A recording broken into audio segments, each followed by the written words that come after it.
Back on Fox College Football, sponsored by Volkswagen. Drive something bigger than yourself. When we talk about Texas issues on defense, injuries becoming a bigger part of the story as well, as Caden Stearns will miss his 4th consecutive game with a knee injury. Thompson and Brown both out. DeMarvion Overshown will miss today's game with a shoulder injury. And B.J. Foster probably won't play unless there's an emergency and they need him back in there as he deals with a shoulder injury of his own.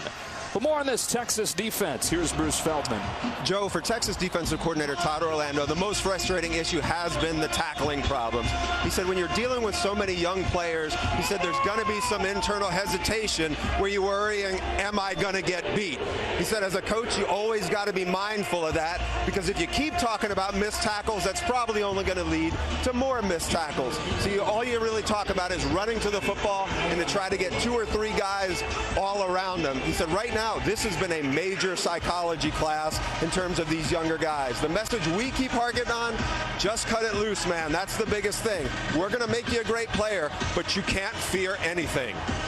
Year 3 under Tom Herman for the Longhorns. Sights still set on a trip to the Big 12 championship game.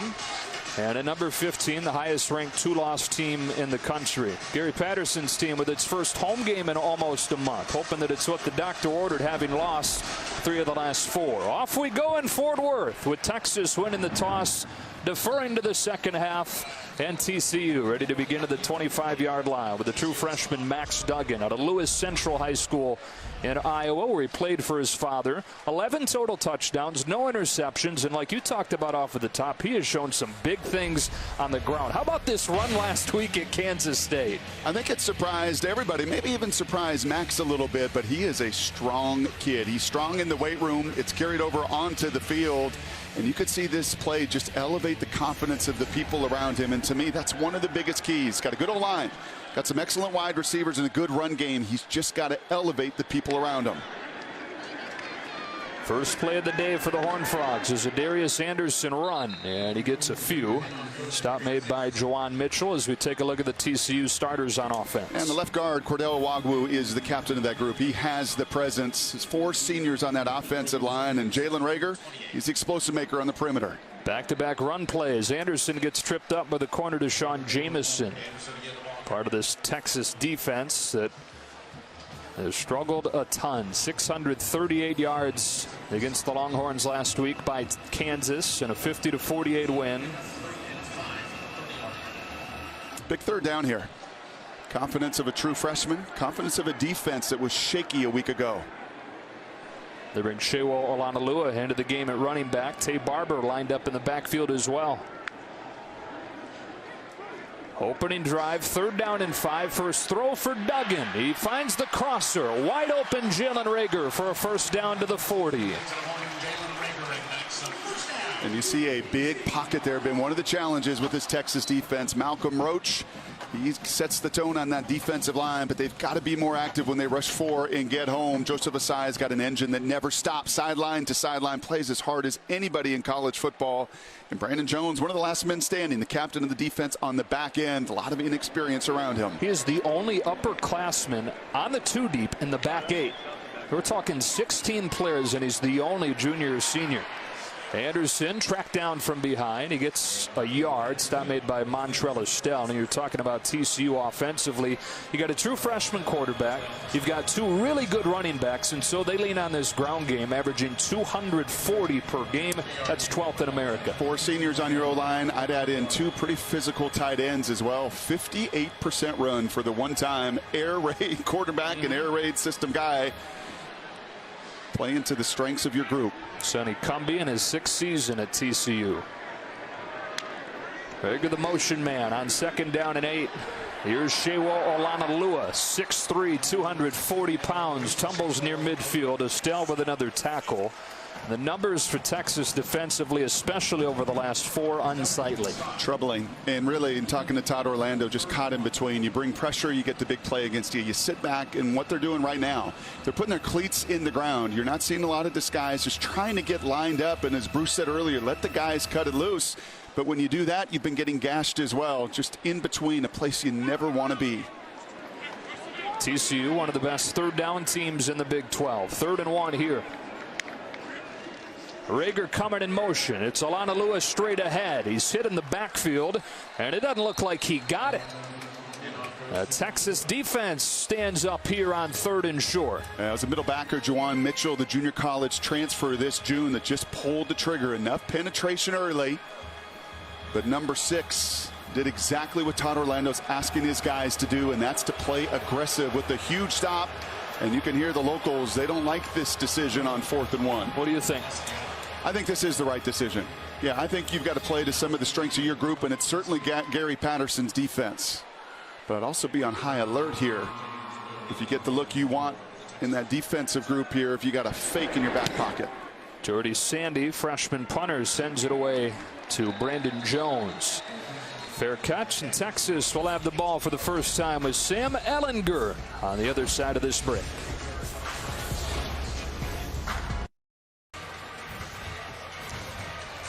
Fox College Football is sponsored by State Farm. Talk to an agent today.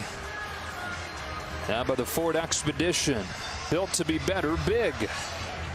So here comes Texas on offense for the first time, and Sam Ellinger, 67 touchdowns over the last 2 seasons. He's top 5 in Texas history in yards and in completions and in touchdowns. And through 7 games this year, Brock, putting up as good a numbers as anybody ever has at Texas. Most accurate he's ever been. When you got a guy that played as a true freshman, I'm always curious to watch their commitment to developing. And he has immensely. Physically, changed his body in his release, more over the top, and playing with more accuracy and anticipation than he ever has. And they shift all over the place before the first snap. Begin the day with a Keontae Ingram run. He breaks free for a first down, crossing the 30. Coming off a bounce-back game, ran for more than 100 yards behind this offensive line that has made big improvements. And he ran right behind the center there, the captain, Zach Shackelford. He is a load, playing with great confidence because I think he believes in the people around him. And Devin DuVernay leads college football with 61 receptions on the season, many of those the slot receiver. They moved him inside, the right decision to make, and many of them are the bubble screen variety. Just get that guy the ball in space. 8 of those 61 catches came last week, included a couple touchdowns against Kansas. Ingram swings out. Ellinger looks to throw for the first time. He'll flush off his spot. There's a flag down as he crosses the 40, gets stopped by Wyatt Harris, but a flag in the backfield. And I think that's going to be a hold on the right tackle. Nice little line stunt by TCU. Holding by number 75 of the offense. It's a 10-yard penalty, and it's still first down. Junior Anguilau at right guard. TCU has had such a challenge this year getting home. Just 1.5 sacks out of their defensive ends. You see the nice tackle there by the redshirt freshman guard Anguilau. That's a draw flag. Yeah, I think so. Yeah. Both of these defensive lines have had such trouble. The entire defense is just 11 sacks total for TCU and Texas on the other side. Rushing for and getting home, not been common here in Fort Worth. Yeah, it's interesting. Leading the Big 12 in total defense, TCU is, but a little bit misleading. Gary Patterson says they've either been really good or really bad. Ellinger has a wide open Duvernay right at the sticks, his first catch of the day. And number 62 on the season to lead the country. Well, those two have been really good. And look at the timing of this corner throw. The ball is out. It's to the perimeter. You just can't dial it up any better. Exactly what you would expect from a junior and senior. Ingram again lowers the shoulder, runs through a defender for 3 against his TCU defense. Always one of the best in the conference with Gary Patterson. Yeah, Ross Blacklock is the load. He's a D tackle right in the middle. He's the best on that D line. Garrett Wallow, the linebacker, he cleans up everything else. And a very veteran secondary as well. Ellinger on time, and John Burt goes down to catch it. 3rd and short. John Burt getting an opportunity to start today. Brennan Eagles missed practice time this week for personal reasons. He is on the trip and figures to play a big role, but it is Burt getting the start. First 3rd down for the Longhorns, one of the best 3rd down teams in the country. Ellinger steps away from the pressure and gets popped at the line of scrimmage. Hoshawn Mathis with a tackle. It's going to be close as he falls forward. Looks like they're going to spot him a little bit short. So 4th and inches and no hesitation. After TCU decided to punt on 4th and short from midfield, Tom Herman says, let's go. Junior QB versus freshman quarterback. And the play call on 4th and inches is Ingram straight ahead, first down. But a whistle The whistle blowing the play dead. Prior to the snap, replay paged the officials on the field. The ruling of short for the first down is under further review. So, assuming that the call isn't changed, TCU may be catching a break there because Texas was going to have a first down.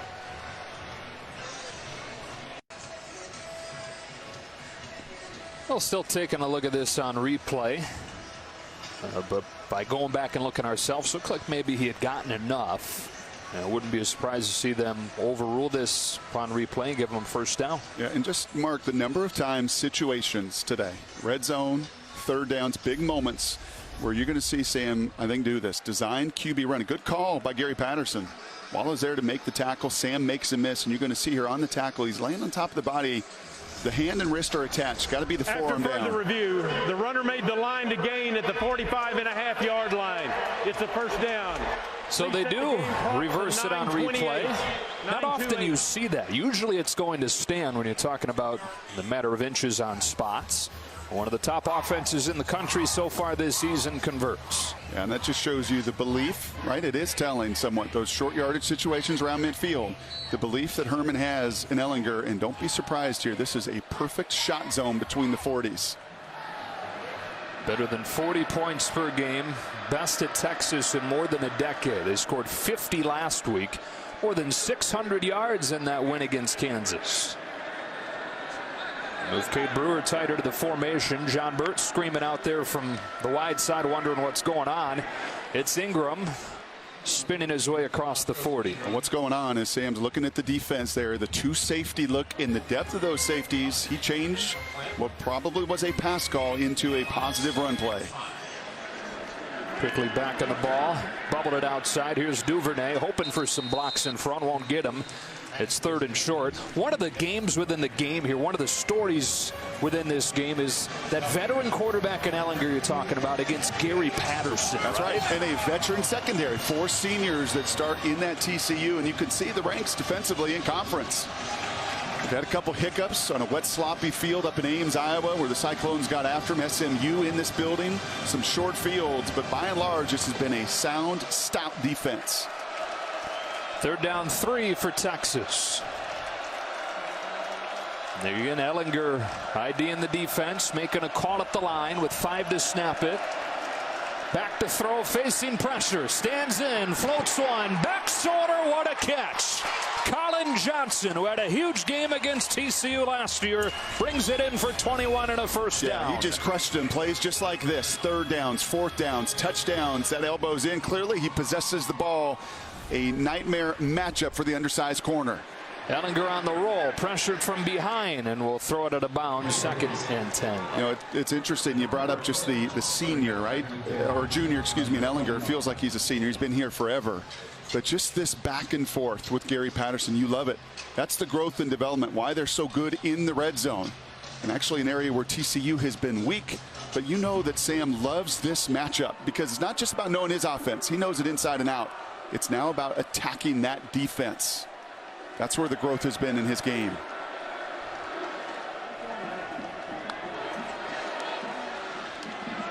Into the short side. Ingram, foot in the ground. Sheds a tackle and leans forward close to the 5. It's 3rd and short. Vernon Scott makes the tackle.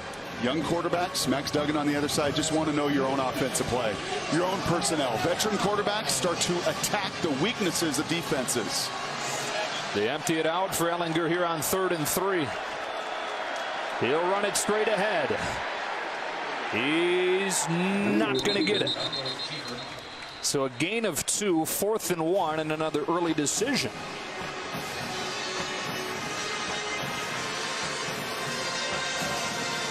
Tom Herman going to send the field goal team out. And I think that's the right decision. On the road, a quality defense, especially in this building. I want to pay off a productive drive and get points. With Cameron Dicker, game-winning 33-yarder last week for the sophomore from Lake Travis.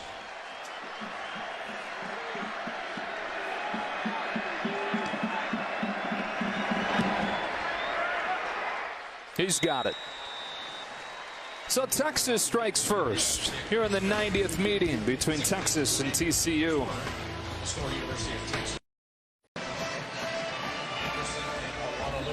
Tonight on Fox, Game 4 of the World Series. The Astros try to even it up at 2 games apiece. The road team has won each of the first 3 games. Jose Urquidy in somewhat of a bullpen game for Houston.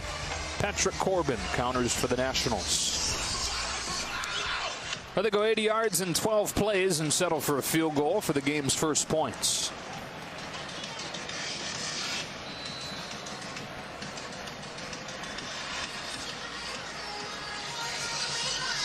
Darius Anderson to return this kickoff from Cameron Dicker.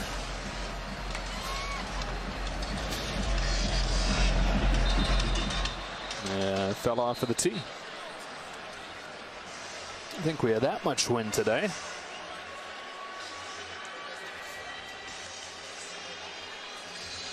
Big 12 standings at this point. Oklahoma made quite a charge. Wow. They're down 48-23 and looked like they'd gotten an onside kick overturned for an illegal touching. It was Wisconsin the week before, a heavy favorite that goes down in conference play. The Sooners travel up to Manhattan, and the Little Apple gets it done. Thing is drilled out of the end zone. Time to check in with Sam Farber in Los Angeles for a T-Mobile game break to see how it went down. Now, Joe, the folks don't have to take your word for it. Here it is, the onside kick attempt, down 7. Oklahoma appears to recover it after the scramble, but hold everything. Illegal touching is the call after a lengthy review, and Kansas State wins 42-35, their first top 5 win since 2006. Back to Joe and Brock. Coach Kleiman, you can coach a little football. North Dakota State, obviously a title winner time and again, brings his game just quality play. Suddenly TCU saying maybe that loss last week doesn't look as bad. Here's Rager getting around the end. Yeah, getting a first down, stopped by Brandon Jones. It's a 24-17 loss for the Horned Frogs in Manhattan last week. Game they felt like they should have won. Got to get this guy as many touches. Missed him a few times. Open against the Wildcats. Got to simply get the ball in the most dynamic player on your offense's hands any way possible.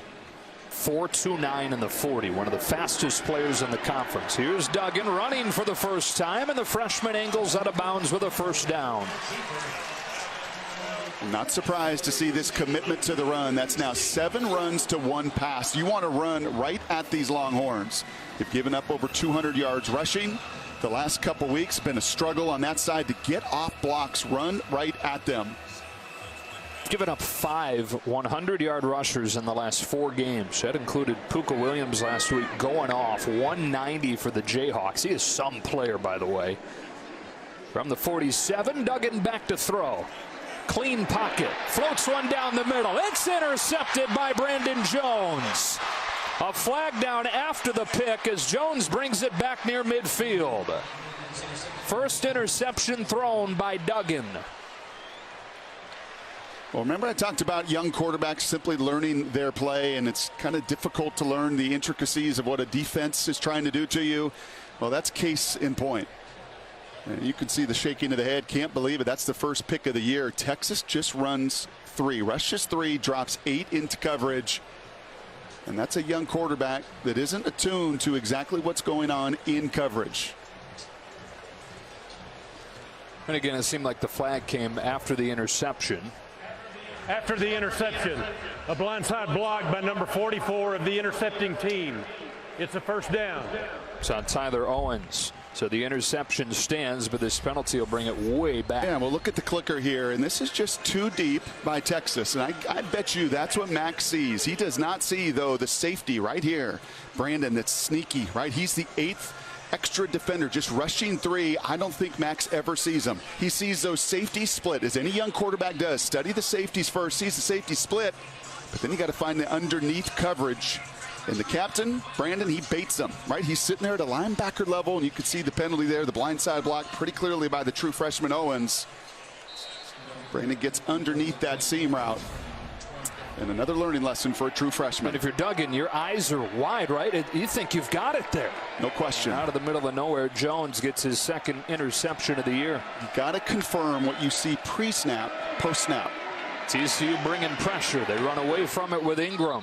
Stiff arm the first man that got pushed out. Does that make sense? Pre-snap, here's the coverage. Right, and again, a young quarterback's, okay, I got the coverage, I see it. And he goes over to Sonny and says, I thought I saw it too deep. That seam should have been there. Well, what did you see post-snap? Well, I didn't really see anything post-snap. I saw a blur of activity and, unfortunately, a pick. What was Sam Darnold said earlier this week? I'm seeing ghosts. 2nd down 6 for Texas. The penalty wound up being about a 40-yard penalty, negating the return from Jones. Heavy dose of Ingram so far. Stepped out of the tackle of Gaines and makes it 3rd and short. Shameik Blackshear with a tackle. 3rd and 2 for Texas. Yards after contact. Been a difference maker here in the first 10 minutes of play. Texas getting them running through some of those arm tackles. Well, 3rd and short a couple times on that first drive. They let Ellinger run both times.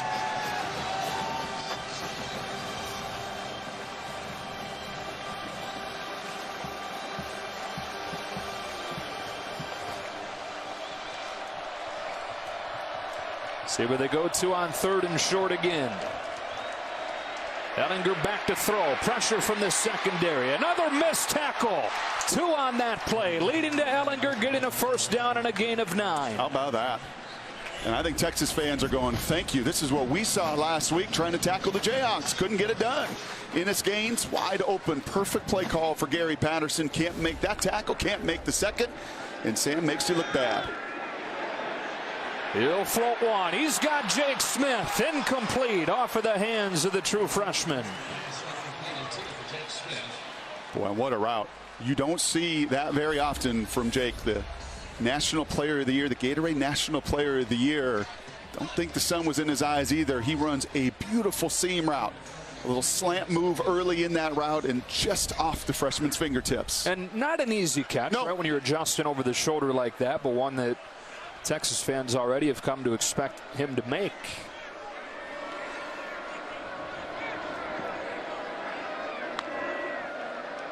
Second and 10 against a 4-man rush. Ellinger given time, and he gets intercepted. Anticipated by Garrett Wallow. And so TCU takes it right back with the first takeaway in 4 games. How good is that? The junior linebacker, this is all about film study and preparation. He's right here. All right, just a 4-man rush, as you said, and that only happens with route study. And I'll tell you what, Ellinger got fooled right there. He thought it was going to be a continuation of that in cut. Instead, Wallow runs the route and, most importantly, finishes the drill. That is rare. Ellinger, Duvernay not on the same page. And the junior linebacker, the leading tackler, the playmaker of that defense, gets a huge takeaway, a rarity for this TCU defense. Using some of his safety instincts when he came to TCU to play. Back and forth at that spot last year. He intercepts Ellinger and sets TCU up at the 20-yard line. Rager swings out. Osai reads it well, but can't catch up. Second effort brings him down. They're finding every way they can to get the ball in the hands of Jalen Rager. Yeah, Osai is relentless. And Gary Patterson knows that's exactly what his crew needed. Just the 6th takeaway of the year. And only the 4th pick for Ellinger. But Joseph Osai, 46, you just won't find a defensive player play as hard. Second down and 5. Olanalua into the teeth of the defense. Didn't have much. Taquan Graham with a tackle and quickly 3rd down.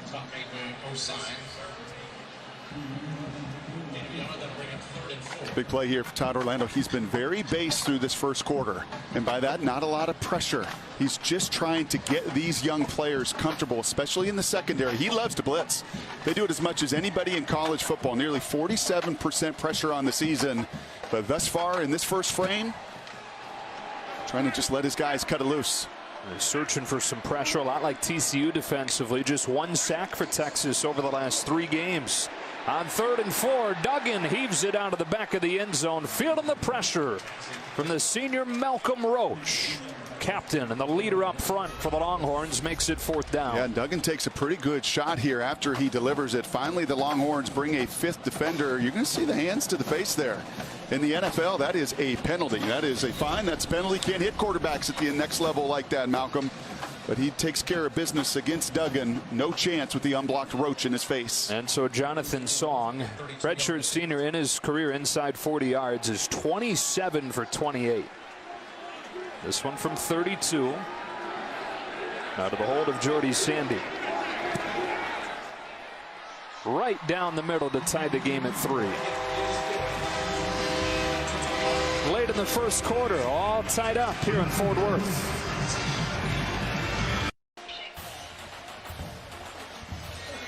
Fox College Football is sponsored by Progressive Insurance, handing off big savings to you. And by Wendy's, the official hamburger of NCAA football. Those are sweet. Huh?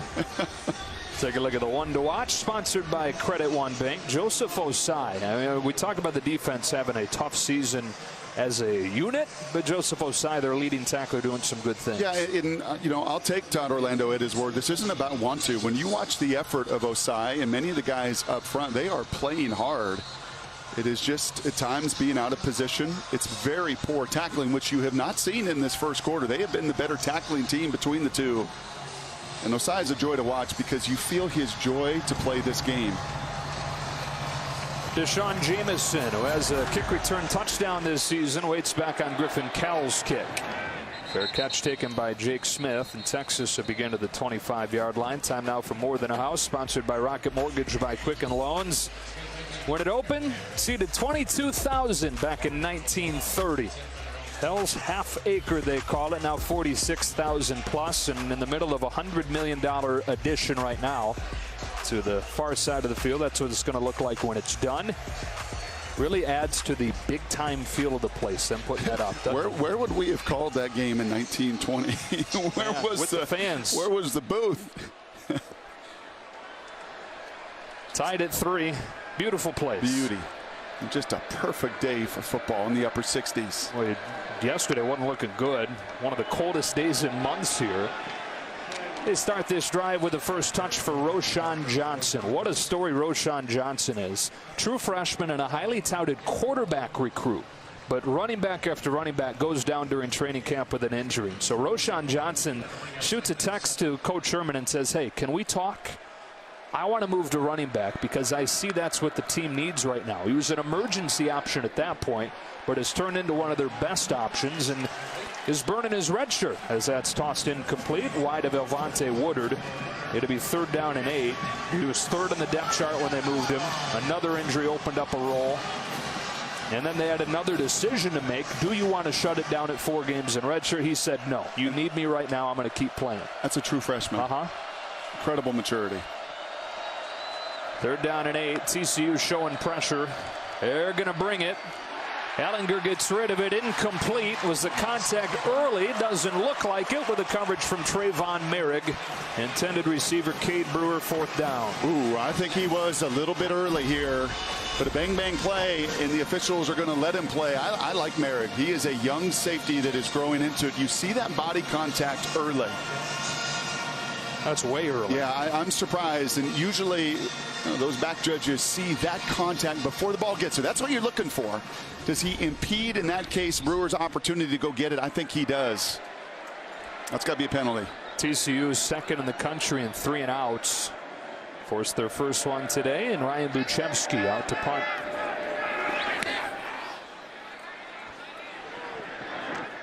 Fair catch taken at the 36.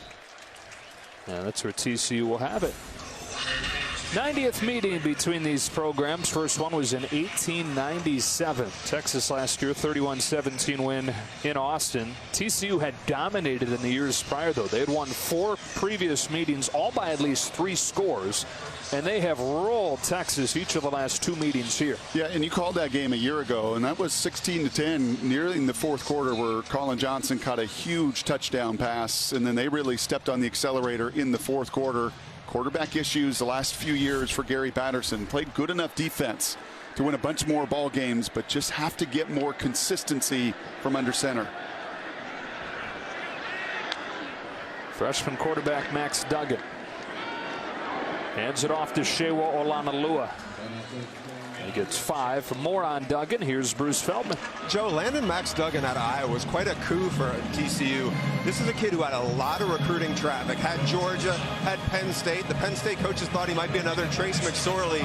Sonny Cumbie really liked him, and they just felt like it was a really good fit.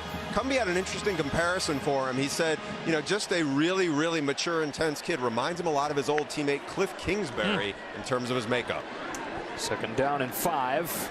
Handed off again. Olanalua. Oh, Duggan delivering a block to spring him for a 1st down. Wow, some of that intensity that Bruce is talking about manifests in a block from Duggan. And now, what do you expect from a kid from Iowa? Iowa Gatorade State Player of the Year, coach's son. He actually, I think, had his eyes further downfield to look at the corner, but gets in the way for a good block. Back to Olanalua. Now, it's a good thing, right? Intensity. He's a perfectionist. Those are good qualities. But at the quarterback position, it can also work against you. It's a fine line. And the one thing that's jumped out to me a little bit is deliberate. He's going to keep it here, and he will slide down with Deshaun Jameson bearing down on him. Deliberate in delivery, right? Just wanted to make sure that you're confirming everything you see rather than playing with some anticipation. And it is hard as a true freshman, right? You want to get everything right. You want to make all the calls. You do, as you said earlier, you want to be perfect. You don't have to be perfect. You just got to be right. That's been Sonny Cumbie's message to him.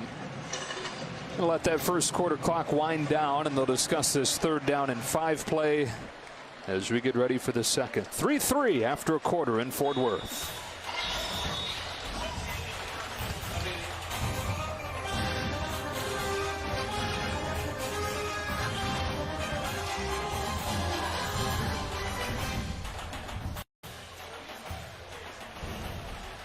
Back on Fox College Football, sponsored by Volkswagen. Drive something bigger than yourself after a quarter, tied at 3. Pretty even so far in every measure. Both teams with 1 turnover. Each team getting an interception. And the 2nd quarter begins with a 3rd down and 5 for TCU. It's been almost exclusively on the ground so far for the Horned Frogs. 13 of their first 16 plays have been run plays. On 3rd and 5, they'll look to throw. Extra man comes for Texas. Duggan gets rid of it, but incomplete, off of the hand of Tay Barber. But there is a flag down with perhaps a call on Keandre Coburn, hitting Duggan late.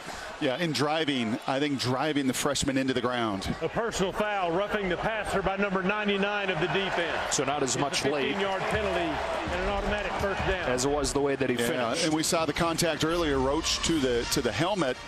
And I said to you during break, they're letting these guys play. Yeah, I don't think it's late. I think it is this move right there of just driving 330 pounds into the turf. Now, throwback guys, traditionalists are not going to like that call at all. But And Tom Herman doesn't like that call. The only thing he's going to say is if you're going to call it that way and my guy Ellenberg takes a hit like that later, you better be consistent. So a penalty gives him a 1st down to the 31. Very light box on 1st and 10. And the Horned Frogs will look to take advantage. Duggan on the replay pulls it, cuts it upfield, and gets popped by Jawan Mitchell, but he gets 8, and it's 2nd and short. Yeah, you know, we had Dean Blandino in the booth. Remember the USC-Utah game? And, you know, back to that penalty, and you'll see an excellent read here by Duggan, the easy read. By rule in college football, unlike the NFL, that's an obvious. You can't drive the player into the ground. But in college, it's not necessarily by rule named that way, but if they feel it's excessive, right? Unwarranted, excessive, a personal foul, they have the liberty to call that penalty. 2nd and 2. 5 blockers on 4 men in the box. Olanalua, 1st down, TCU. And at this point, Texas giving them the run. Well, 15 runs and 4 passes. Yes, they're giving them the run, but this is also clearly the plan. That you want to attack that group that has been run on this season, and Texas, by and large, not giving up the explosive run. By and large, has tackled fairly well, and in fact should have been off the field on that 3rd down without the penalty. But you see Sonny Cumbie and crew determined to set the tone between the tackles. Much more crowded inside defensively for Texas here on 1st and 10. From the 18-yard line, there's Rager in motion. It's a lead play. Duggan reversing, and Malcolm Roach. Couple of nice plays early on in this game. The senior from Upper Marlboro, Maryland. Yeah, not surprised to see the senior captain responding. Right, a big slice of humble pie was served in Austin last weekend with the Kansas Jayhawks going up and down the field. Who was going to take some pride? You've seen Osai sideline to sideline, and Malcolm Roach has been a factor through the first 17 minutes as well. I missed the first half during that humble pie eating game last week after the Targan penalty. He's in the middle of it again. Roach throws down Tay Barber on the sweep. Well, you've got to block him. Right, you're going to see right guard, right tackle here. There's just some miscommunication. You let him go, that can't happen. Right, one of those two has at least got a slow play. Right, you're trying to deceive a senior captain that's seen just about everything. But the one thing you can't do is let that big man get ahead of steam. That's already 3 tackles for loss for Malcolm Roach, and it makes it 3rd and 17. See if they let the freshman quarterback go for it, if they just play conservatively, look for the field goal. He's looking end zone, wants it all. It's a touchdown. Pro Wells from 24 yards on 3rd and 17.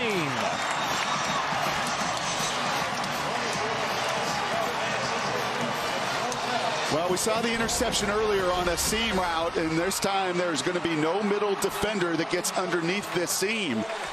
But in fact, that's safety right here. And if you're Orlando, you are thinking you have got to make this play. You have got to undercut. That ball is in the air an awful long time, and I guarantee you, if that's Caden Stearns, if that's Chris Brown, if that's one of the veterans, they go and get it. They don't, and TCU capitalizes. And so TCU able to take advantage of the 3rd down penalty on Keandre Coburn. It's Pro Wells, his 4th touchdown on 8 catches this year, and TCU leads for the first time.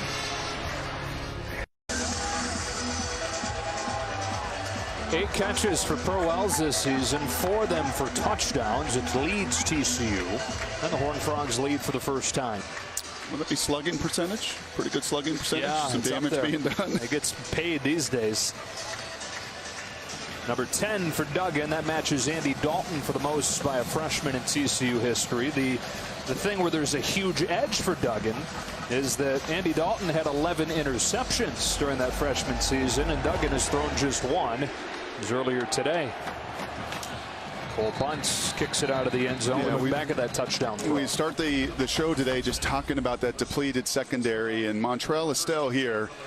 He's the quarter safety. He's got a quarter of the field, and you're going to see Pro Wells, the tight end, run that vertical. At that point, you got to pull the trigger, right? And you can't be in between, right? That's just one of those situations where you either got to play the body and knock it away at the end, or if you're going to go for this pick and you're going to pull that trigger, then it's got to be full speed.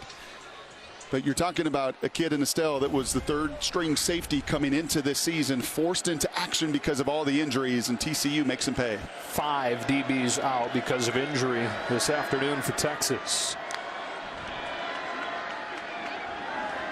Ingram on 1st down. Big hole off the left side, and he's got a dozen. Stopped by Vernon Scott, but there is a flag down.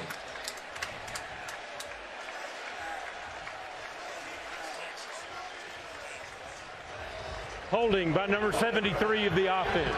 It's a 10-yard penalty and still 1st down. That's a left guard, Parker Braun. All-conference performer, transfer from Georgia Tech. It's right here, and he's locked up in a one-on-one situation with Garawalo and is that tug of the jersey. It's already 4 penalties on Texas, which has been an issue for him this year. 2nd most penalized team in the conference. Sam Ehlinger started this game hot, 4 of his first 4. He's 0 of his last 5. He's facing pressure. He's got a one-on-one and takes advantage with Colin Johnson. But another flag down.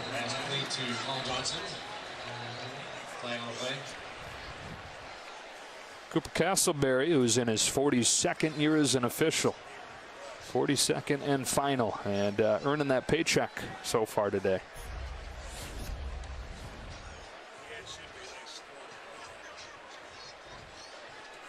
Maybe a face mask on Scott. A personal foul, grabbing the face mask by number 26 of the defense. It's a 15-yard penalty, and it's 1st down. Moves it all the way to TCU territory. Corner blitz. You bring Gladney off the corner, and it leaves a safety in a one-on-one. Corners can't cover Colin Johnson in a one-on-one, and that time Scott could not get around the big frame when pressed, and you saw it last week in the game-winning drive. 3 receptions to Colin Johnson. You saw it in this matchup a year ago. When pressed, you know where Ellinger's going with the ball. It's big number 9. He's been slowed by a hamstring injury this season. Here's Ingram's stop and start, gets a few. Johnson getting healthy, and it's been really good lately. Time for a game break. Here's Sam. Over on FS1, Oklahoma State visiting number 23 Iowa State. Spencer Sanders out wide to the speedster, Braden Johnson, and he's going to go 50 yards for the score. Makes it 14-7. Oklahoma State leading in the second quarter. Back to Joe and Brock. It's hard to figure much out in the Big 12 this year, isn't it? Really across college football. And Ellinger trying to figure out that coverage right now. Lots of check with me in the run-pass game. Well protected here. He'll float one down the seam. Perfectly thrown, and Duvernay's in. Touchdown, Texas. A 47-yard strike.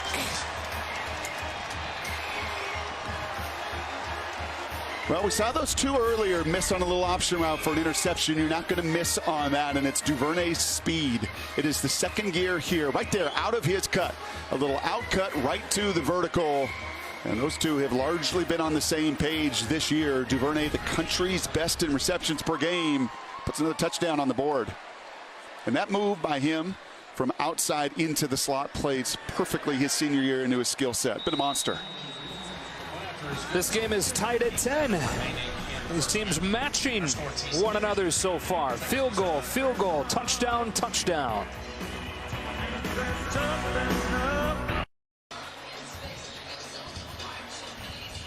Fox College Football is presented by Volkswagen. Drive something bigger than yourself. All tied up at 10 here in Fort Worth. Joe Davis, Brock Heward, Bruce Feldman. Devin Duvernay, former track champion in high school. He had one-on-one, and they took advantage with a perfect throw. What a great move by the staff to put his skill set in position. He was fine outside playing split end, but he is so much better in the league at the next level. Covets that skill set, the quickness to get in and out, and then the ability to just press it vertically. And Duvernay is a blast to watch. It was very surprising to see that interception earlier. Just some miscommunication, because he and Ellinger have been spot on this season. Well, who would have thought that move that they made one day before camp, moving him to the slot, would lead to this? One of the best in the country so far this year. Jalen Rager hitting the seam hard. Tripped up as he crossed the 20. The ball comes out. Did the ground force it, or did they say this is indeed a fumble? There is no signal yet. The officials coming together. Ground forced it, no question. We'll see what the call is on the field, but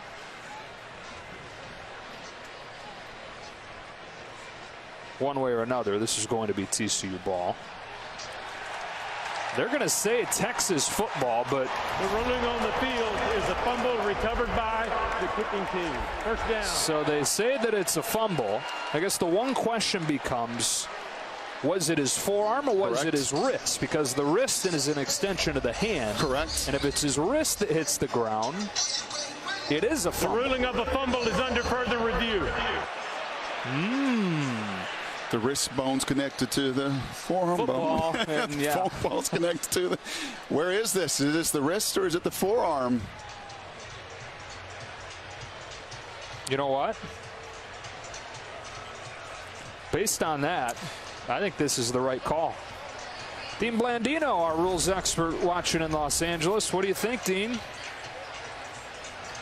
Yeah, well, Brock, you definitely paid attention in anatomy class, right? We've got the wrist connected to the hand, and it would be the forearm or the elbow. That's what we're looking for. The right wrist hits. It looks like the ball comes loose at that point. I'm looking at that left forearm as well. They ruled fumble. I haven't seen anything that's going to allow them to change that ruling. No, that's a good point you bring up, Dean. The left forearm. We're focused on the right hand where the ball is, but does the left forearm come down?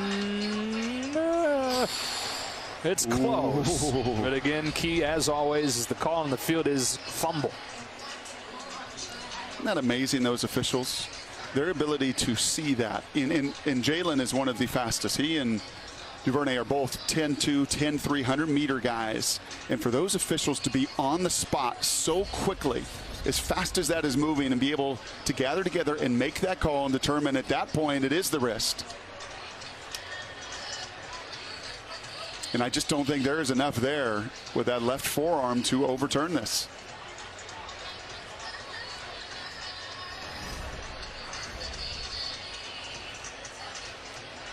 Cooper Castleberry on the phone with Gene Semko, the replay official. After further review, the ruling on the field is confirmed. First down, Texas. And so the second TCU turnover of the game sets Texas up at the 25-yard line.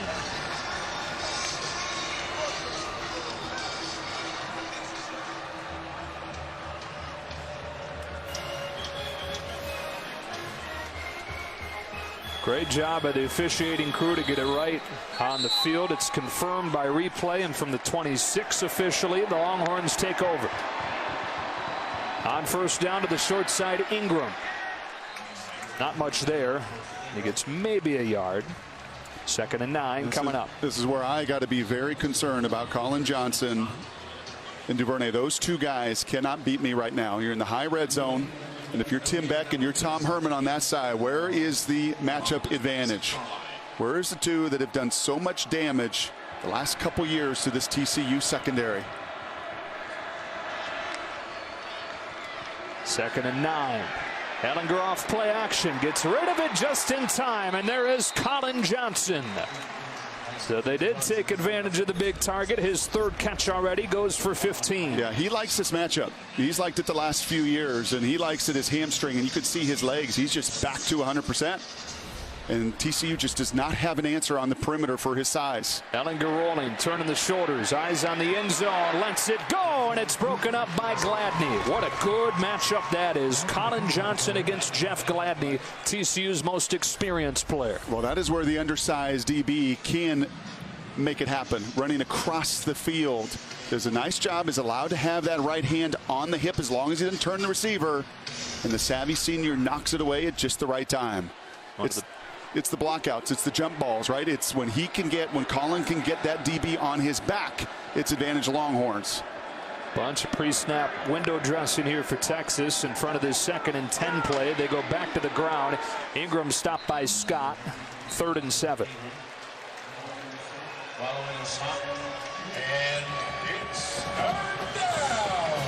it's been a lot of QB run in these situations. Whether it's going to be a designed QB run here with a draw, or whether you just remind Ellinger right here, make sure you keep the play alive with your legs.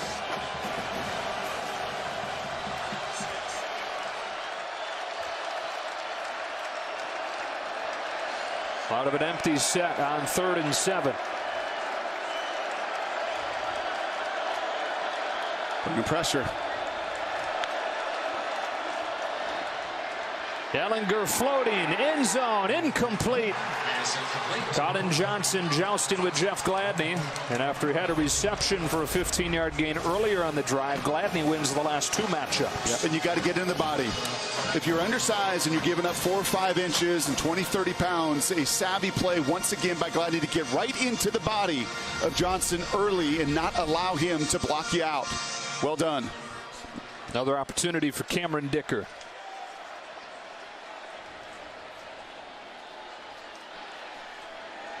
Made his first one today. Here's another chip shot, 26 yards. He hooks it. No good. A rare point-blank miss from the all-conference place kicker Cameron Dicker. And the game stays tied at 10.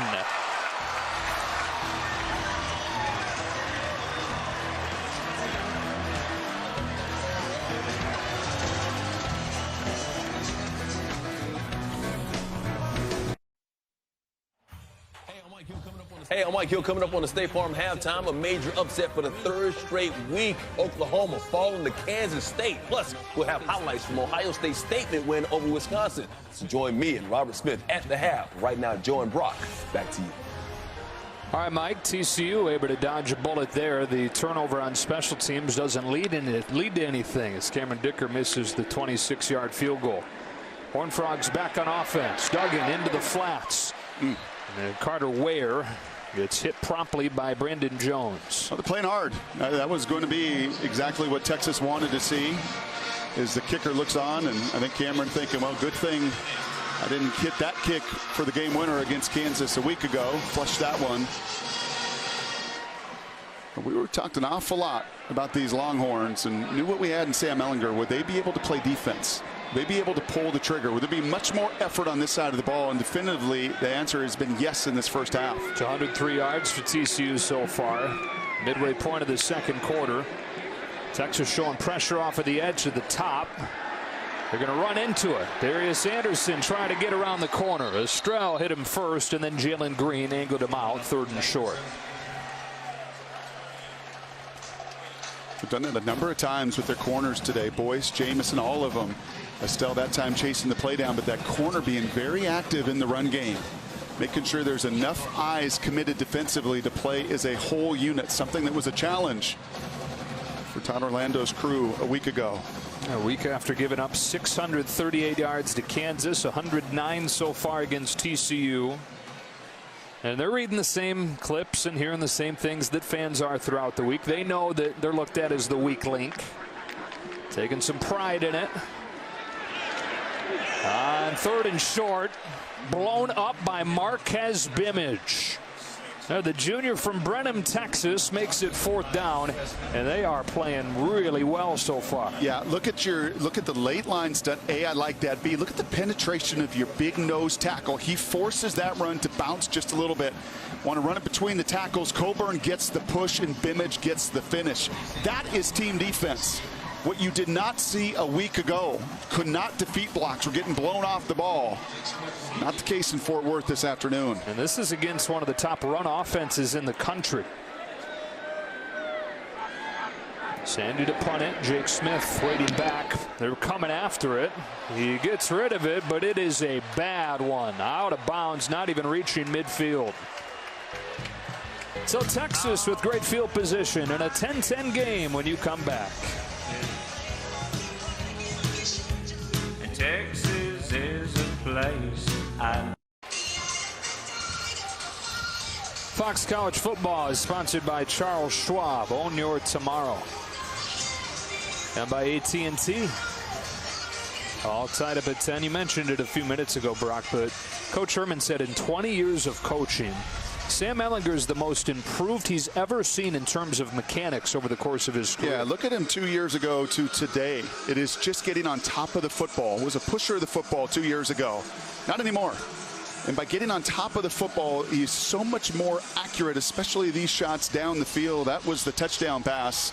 It's hard to change your mechanics, man. Really hard. So much muscle memory. It takes an incredible amount of effort. That's exactly what Sam has done in his 3 years in Austin. And a lot of times when a guy gets to the college level and he's playing, right, you're not even going to touch it. But they've worked really hard, and Sam's worked really hard to revamp those mechanics. That's going to be a false start on the right guard, Anguila. A false start by number 75 of the offense. It's a 5-yard penalty, and it's still 1st down. Bruce, you've got more on the junior quarterback. I do. A little more superlative. So Larry Fedora, a longtime head coach, is an analyst at Texas. I talked to him before the game. He said, in my 30-plus years of coaching college football, Sam Ehlinger is the smartest football player he's ever been around in terms of adjustments and seeing things. That's pretty high praise. And Sam says that is his biggest growth this year, the way he's able to see things. Out of a collapsing pocket, throws incomplete. It was Ross Blacklock. They hit him as he let it go. And it really is the natural maturation that comes with experience. That, you know, early on, you're just trying to understand your own offense. And we're watching that on the other side with the true freshmen. But then you get to a point where you own it, every last detail of what you want to do, and you start to attack what the other group is trying to do to you. You see it at the NFL level, and with a guy that's now played 3 years collegiately, Sam's made enormous strides. He said as he's become more comfortable knowing all those things, he's much more decisive. Decides to spike that thing into the ground on the screen with Garrett Wallow bearing down on him. TCU all over that screen pass, making it 3rd and 15. Yeah, speaking of decisive, that's what this TCU defense has been at times. Done a nice job against some of that pass, the late delayed blitz, but then the awareness to take care of the running back as well. Nowhere to go with the ball, and a big 3rd and 10 as the stadium comes alive.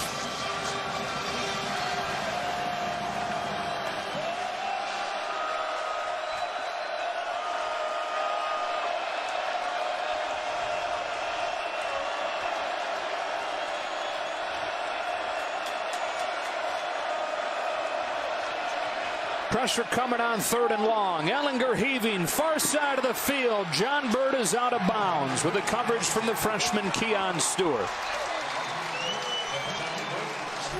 You've seen these corners do a nice job against the bigger receivers. You've got to get into their body. You've got to use the extra defender, which is that boundary. The senior Burt does not give Ellinger enough room to keep that ball in play. It sails wide. That's a big 3 and out from one of the country's best defenses at forcing them off the bad punt.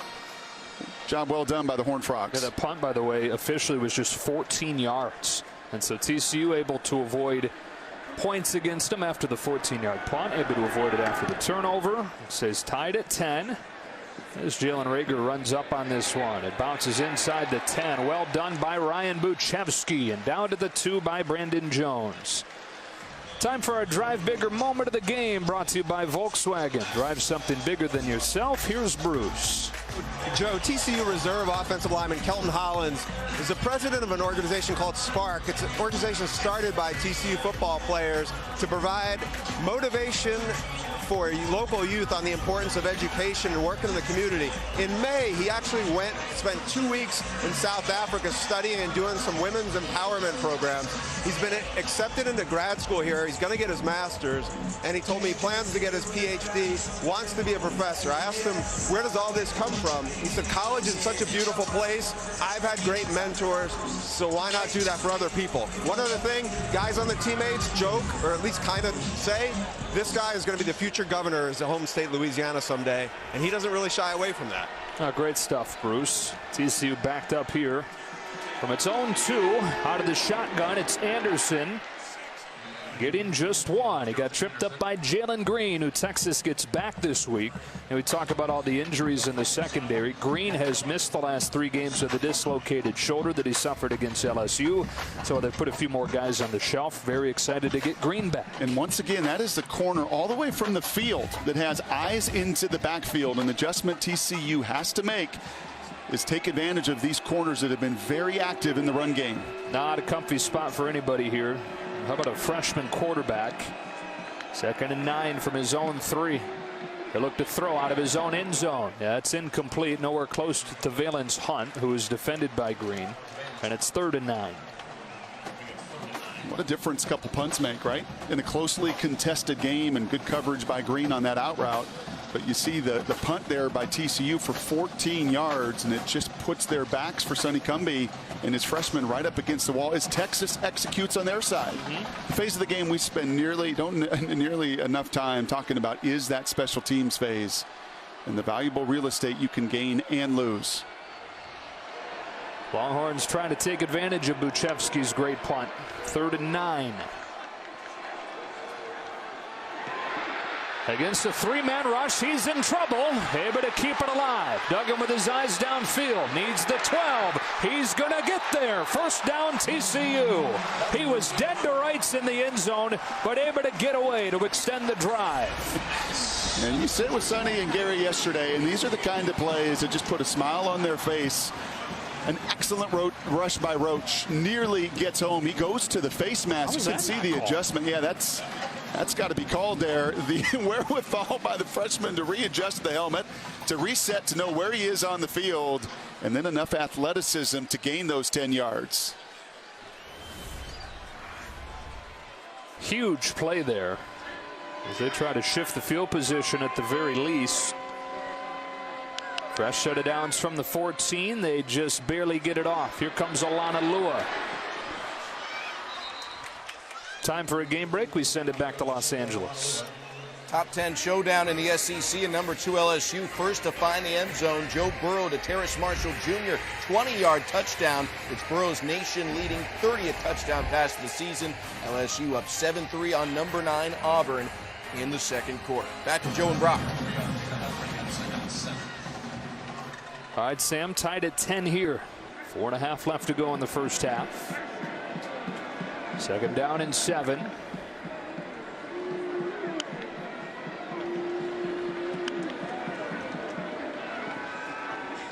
Alana Lua again. He got hit at the line of scrimmage by Keandre Coburn. 3rd down. That big man has done some damage today. And unfortunately, playing hard personal foul earlier, kept the touchdown drive alive, but you have seen him a number of times with the penetration, the early movement. He's a 4-star, top 10 defensive tackle recruit, just a puppy. And he has gotten into the body of Coy McMillan, and really the interior people for TCU cannot move him. 340 pounds. The Energizer Bunny, Tom Herman calls him, said he has 2 speeds, full and off. They're down 6, able to convert with Duggan running the last time. He'll float it. He's got Tay Barber off his fingertips. Missed opportunity for the Horned Frogs. It's 4th down. And what a wonderful design here. You're going to see it out of the backfield. Comes the wheel route. Can't design it any better. And I actually like the air on the ball. That was the point of emphasis this week for Max Duggan. Felt like he missed some shots down the field without enough air on it. Could have even put a little more for Tay Barber, who's getting his legs back underneath him after being banged up for the majority of the year. Fingertips away from a huge 3rd down catch. New punter in here, Dylan Jones, his first punt of the season after the bad one the last time from Jordy Sandy. This one really good. It's dropped by Jake Smith. He's able to get on top of it, and Texas' miserable punt return unit stays that way on a 54-yard. I lost my voice for nearly the rest of the broadcast, so I'm not going to lose my mind, but you better be watching on Friday nights. Why? I kind of like it when you lose your mind. Yeah. Let it out. Tell us how you really feel. 1st and 10 from the 17. 3:22 left to go. Special teams have played a big role in this game so far. The field continues to shift. On 1st and 10, Ellinger to throw against a 4-man rush. They're still able to get home, and there's some of the pressure TCU's desperately been looking for. Corey Bethley gets the sack. Well, that was the guy that Coach Patterson talked about specifically that needed to be a factor. And once again, it is the movement up front. It is a line stunt. Ellinger tries to step up into that pressure. But if this crew with their secondary can rush 4 and affect the passer over the second half of the season, they are going to be very difficult to be efficient against. Number 3 in the country in sacks under Gary Patterson. 90th this year.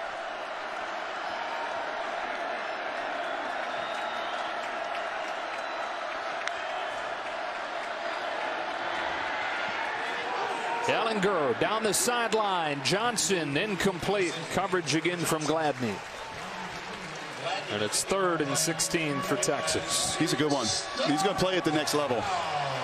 He likes going up against the very best. He's scrappy. He's tough. Colin got the better of him in this matchup a season ago. And while Johnson's made a few catches today, Gladney's won his battles as well. 4'3", 40 guy. He squats more than 600 pounds. He benches 400. We're talking about a 180-pound corner benching 400 pounds. 3rd and 16 for the Longhorns. Closing minutes of the first half.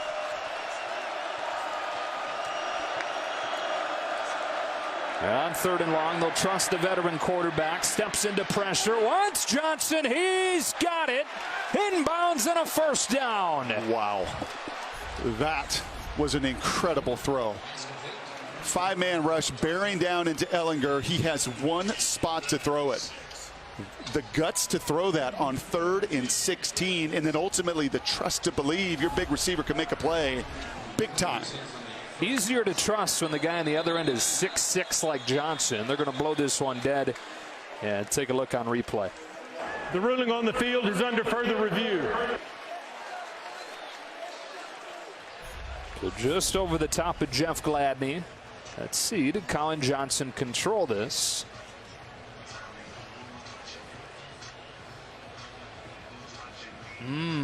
Did he control it before that right foot taps out of bounds? Dean, what do you see, my friend?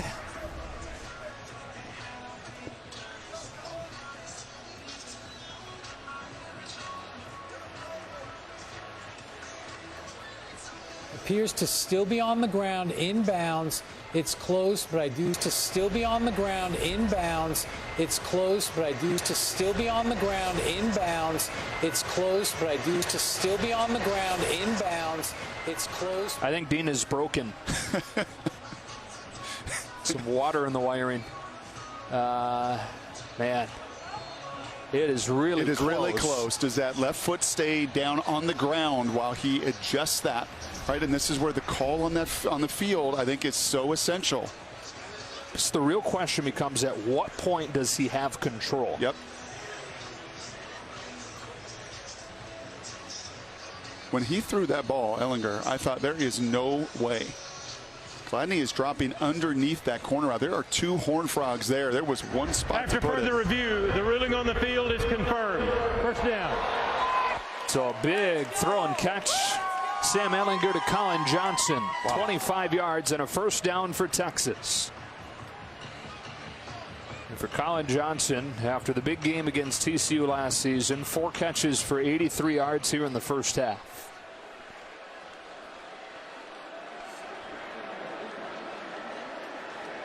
They're in the 2-minute mark.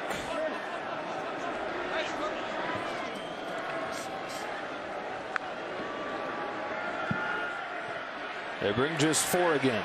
Ehlinger steps up, throws a wobbler, but it's to a wide open Duvernay and a first down inside the 40. Well, he came loose for a gain of 28. So heads up here. Young quarterback takes off and runs. Veteran quarterback, the game slows down. His eyes never leave the target down the field. Big play. Right back to Duvernay on the bubble this time. Steps out of the tackle attempt to Mayrig. That's how he's gotten a lot of his catches this season. In the quick game on the bubble. Turns this one into a nice gain.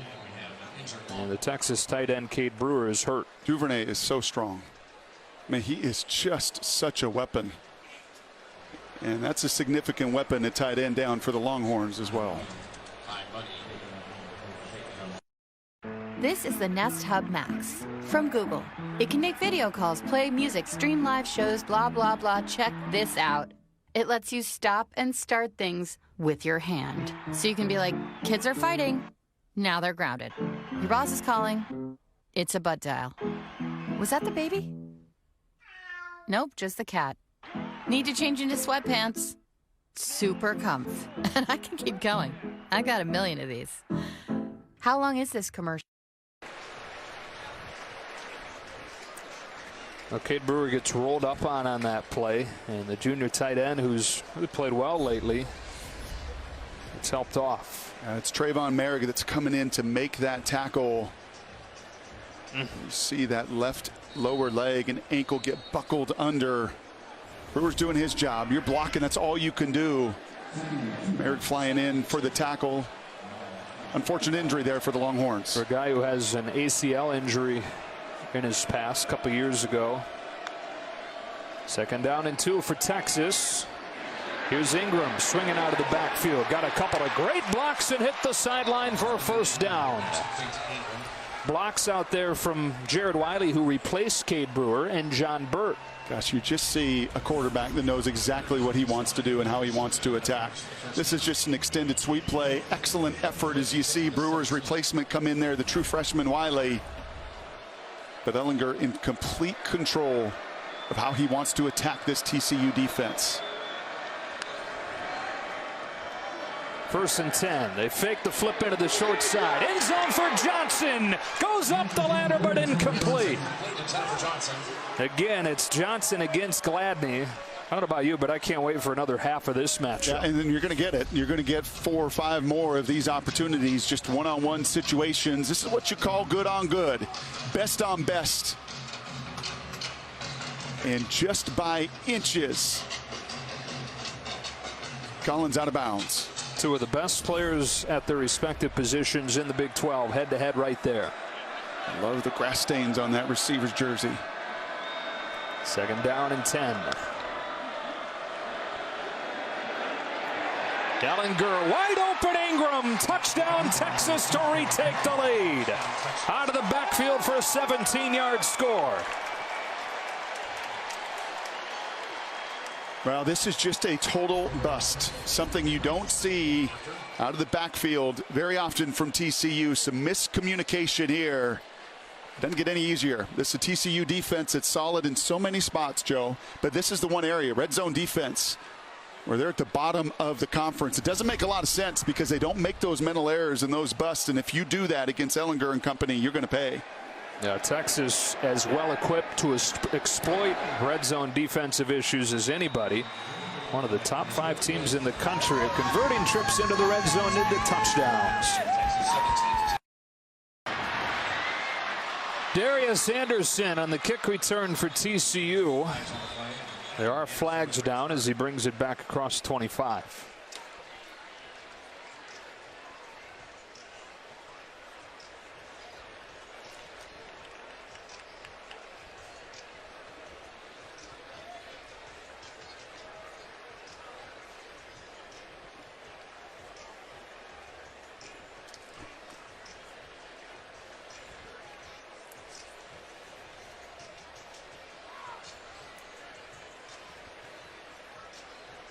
It's a long discussion on this one. During the return, an illegal block in the back by number 18 of the return team. The penalty is half the distance to the goal, and it's first down. And so again, Gary Patterson's team is going to be backed way into its own end with just a minute 4. So back-to-back touchdowns for Texas after they trailed this game 10-3. And Sam Ellinger has passed Vince Young on the all-time touchdowns list in Texas history. Those are 3 pretty good ones, huh? Man. Pretty good company for a guy who grew up dreaming of being the Texas quarterback, as Longhorn fans well know at this point. Empty set for Duggan. Corrals a low snap. Hits across in Olanalua, who's got a first down to the 23. And all 3 timeouts for TCU. They're going to roll to the dice with a freshman quarterback, see what they can do here. Well, especially against an inexperienced secondary, you've got to take your shots down the field.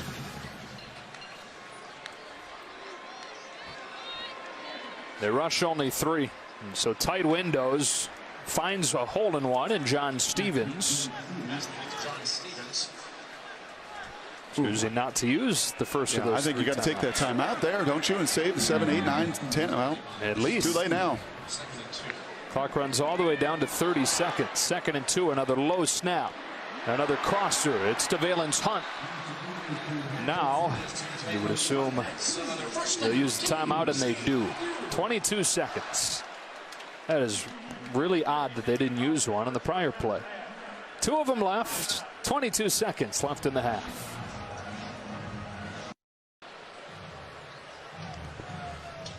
Coming up, stay tuned for Mike Hill, Robert Smith, and the State Farm Halftime Show. Busy day of college football to get you caught up on. 22 seconds left to go in the first half here. Next, Duggan and the Horned Frogs. 2 timeouts remaining.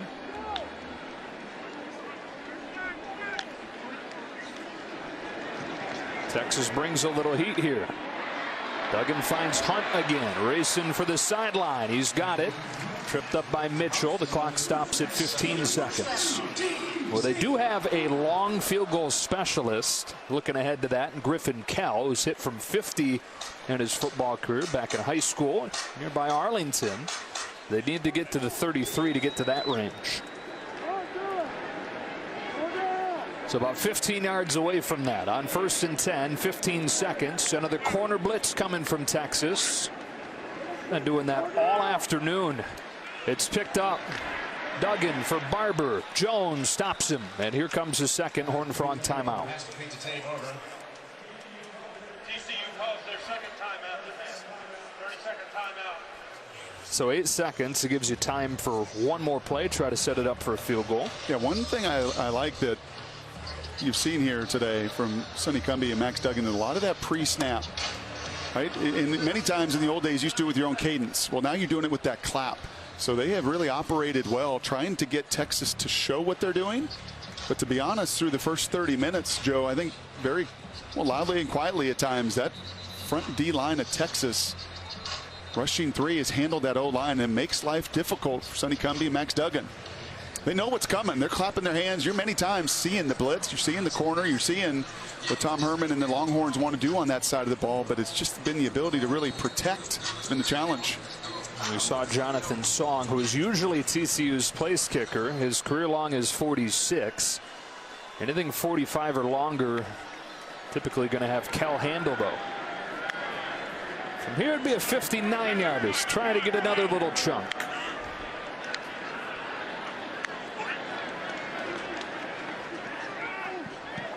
Incomplete. Miscommunication with Rager. Only 3 seconds run off.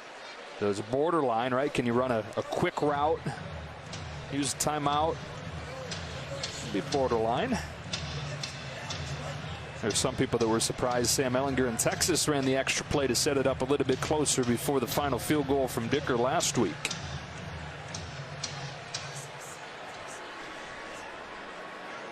What are you doing? Quick little play? Yeah, I think you do. I think you've got to try to throw a little quick out, something to the boundary. Texas giving it to you, protecting against the long ball. And now a timeout taken by Texas.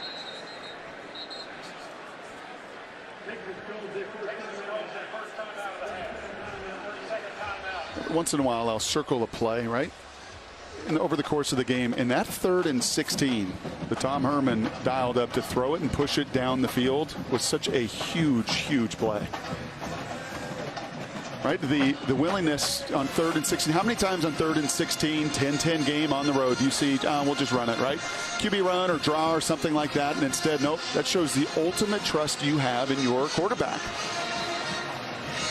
That was 3rd and 16 at their own 20-yard line, and they will get the ball before half. And that is what Gary Patterson said about defending Sam Ehlinger. I've got to throw everything at him. He's gotten to the point in his development and his game where if I show him one look or he sees a pre-snap, he's going to gash me. And that was an awfully big play on the touchdown drive. Is again, they will get the ball to begin the second half. Up 17-10 at this point. 5 seconds. And again, the corners play way off. So if they want a quick hitter to the outside, they can have it. Instead, with a timeout, they go right up the middle and use that timeout with 1 second. Second reception of the drive for John Stevens. And that does put it at least into conceivable range. Should be a 52-yarder here. It's well done. Other than letting about 10 seconds burn off early in that drive by not calling a timeout, couldn't have really done much more. At least give yourself a shot. So how about Griffin Kell from nearby Arlington High School? True freshman, preferred walk-on. Got a very efficient guy in Jonathan Song, just doesn't have the biggest leg. And so Kell will try this one officially from 52.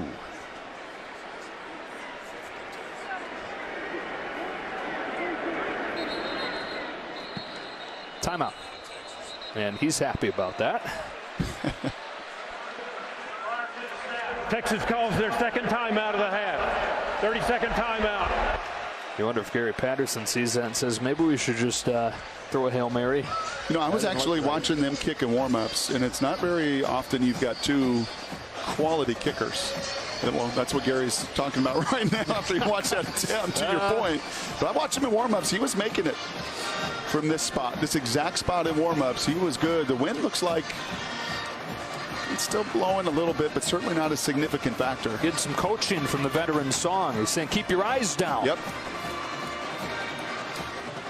Eyes on the ball, Griffin.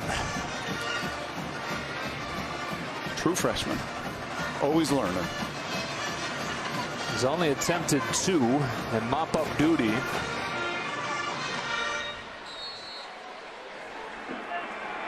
It's another opportunity here at 52. Final play of the first half. Kell steps into it. Did he get it? You bet he did, with plenty to spare. Kept his eyes on the ball and drilled it from 52.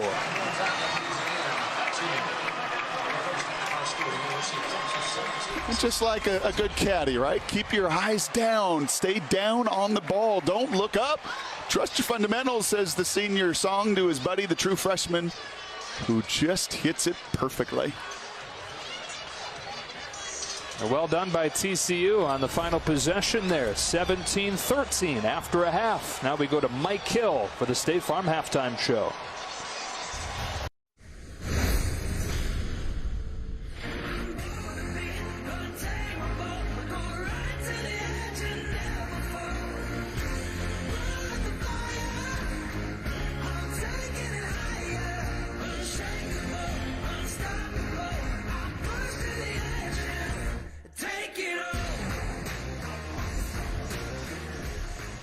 Welcome back to Fox College Football, sponsored by Volkswagen. Drive something bigger than yourself. Back here in Fort Worth in our Geico first half stats. Pretty tight game, 17-13. Texas in front as we get ready to go with half number 2. And we welcome it back inside. Joe Davis with Brock Heward. Sam Ehlinger during that first half. Not his most efficient half. He was below 50%, but more than 200 yards. He hit some big plays. He sure did. We've had the good fortune this year, haven't we, to watch some craftsmen at the position. Jalen Hurts, we watched at Oklahoma. Justin Fields a week ago, and I would add Sam right to that list of guys that are just in total and complete control. There's never panic, even though TCU got some rush and got after him a little bit, giving these guys the opportunity down the field to make the big play. Here's the touchdown to Duvernay, the big seam route. To me, this was the play of the first half. 3rd and 16 to throw that corner route to Colin Johnson with absolutely no room and margin for error. And then finally the touchdown to Ingram, just dispersing the ball to everybody. And you're right, Joe, the numbers, the efficiency, the pass completion, not what you've normally seen. But against a Gary Patterson defense, to have 280 total yards, 211 throwing for Sam by himself, very impressive. Played a lot of games over his 3 years here at Texas. That's his second highest first half total. Those 211 yards. And he'll have it to begin the second half with Jake Smith and Deshaun Jameson back for the kick from Cole Bunce. 90th meeting between Texas and TCU. Got a good second half coming for you here on Fox.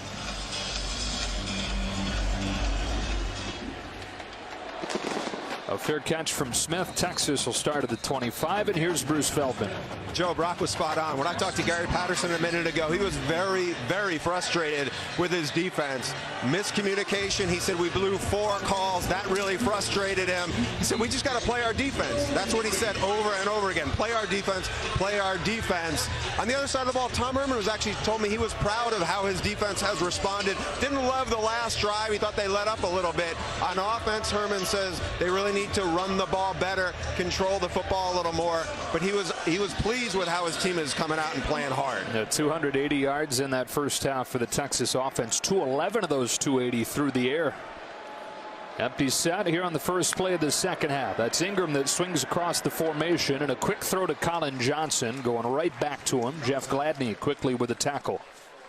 Well, those two senior receivers, 2 captains with nearly 200 yards of total offense between them, and not a surprise to see Collins' number called right out the gate in the second half. Johnson and Duvernay both with 5 catches now. Here's Ingram, 3rd and 1 here on the first drive of the second half. And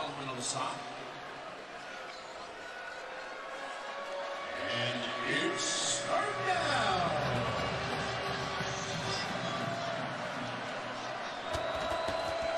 Ehlinger looks to throw out of a collapsing pocket, able to sneak his way out. Ennis Gaines brings him down, but it looks like he gets enough. And just again, a young quarterback panics when there's an unblocked defender. A veteran knows down and distance, and though Ennis Gaines is not picked up, you just don't see Ehlinger flinch at all. Does the right thing and then has the strength to carry Gaines for the first down. The play is under further review. Let's take a look at the spot here.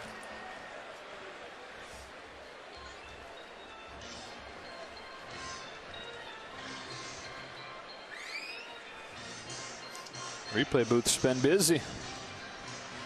How many years Mr. Castleberry been doing this? 42. Wow. 42nd and final year for him as an official. It's awesome. We need more of them. Right? We need more officials and younger officials to be getting into this thing and gaining the experience, much like a quarterback. You know, there is no substitute for those reps and the number of snaps. Same deal with those officials as well. You see the unblocked defender, they're going to come off the edge.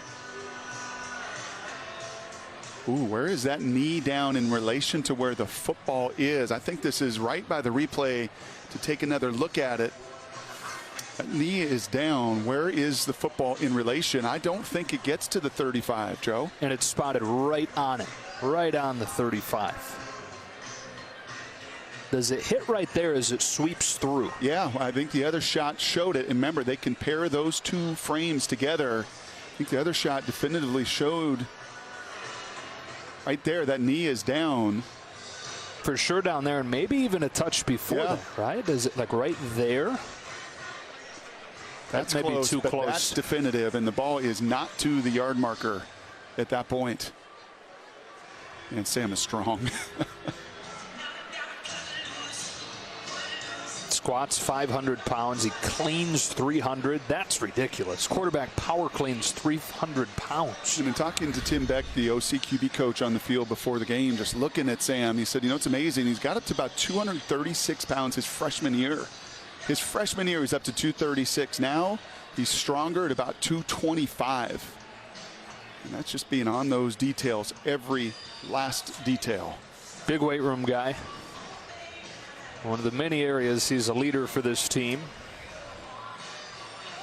Boy, an awful lot of time being spent on this, but when you're talking about the opening series of the second half and the difference between more than likely punting the ball in a 3-and-out by TCU, and I think most of this time spent saying, hey, can you pair those two images together and get a definitive answer? Let's find out. After further review, the runner was down at the 34.5-yard line. It's 4th down. Well, this has been a great job today between the crew on the field led by Cooper Castleberry and Gene Semko in the booth, getting things right. And Gary getting what he wanted, that 3-and-out coming out to begin the second half, and Ellinger knowing just inches away. Defeated really pre-snap there. The blitz, the unaccounted for defenders did all he could, but ultimately big 3-and-out for TCU. Buchevsky had a good punt during the first half, pinned him down inside the 5. And you hold your breath a little bit here if you're Texas, because the dangerous Jalen Rager's back, but they're going to fake it, and Buchevsky runs for a first down. The sophomore out of Australia converts on the fake punt. How about the guts to run this, right? Many times when you've got the rugby style, this is almost built in, almost baked into the play, and those punters then have to make that decision, right? You got a one-on-one situation there because you could still punt the ball conceivably, but instead he pulls the trigger aggressively. Tom Herman wanted his guys to cut it loose, and even in the special teams phase, getting it done. So they convert on 4th down and inches with a fake punt and send Ellinger back to throw again. To the outside, John Bird, a diving attempt, can't get it. We saw Cade Brewer, the tight end for Texas, leave the game earlier. Bruce, you've got an update on him. Yeah, Joe, talking to their medical staff, he is done for the day. He is out with an ankle injury. All right. And so we've seen more Jared Wiley, some Reese Lato as well. To the ground here, Ingram bounces to the outside, sticks the shoulder down and gets 6. Adam Plant Jr. the tackle, 3rd and 4 for Texas. And it's third down.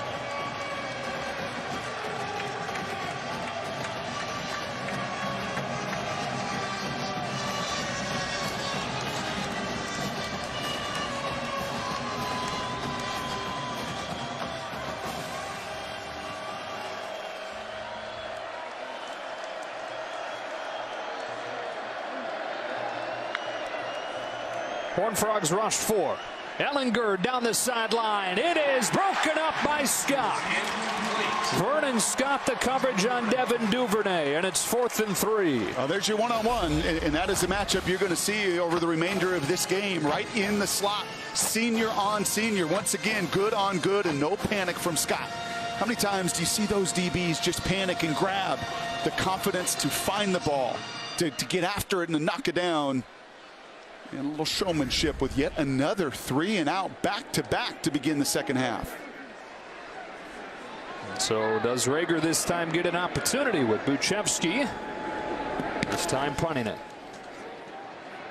Coverage team down there quickly. Good job by Rager to deke him. That bounces into the end zone.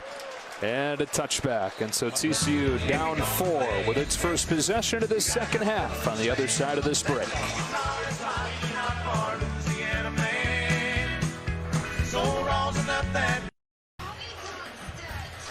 Fox College Football is sponsored by Duluth Trading Company. Tough, ingenious workwear designed and tested by tradesmen.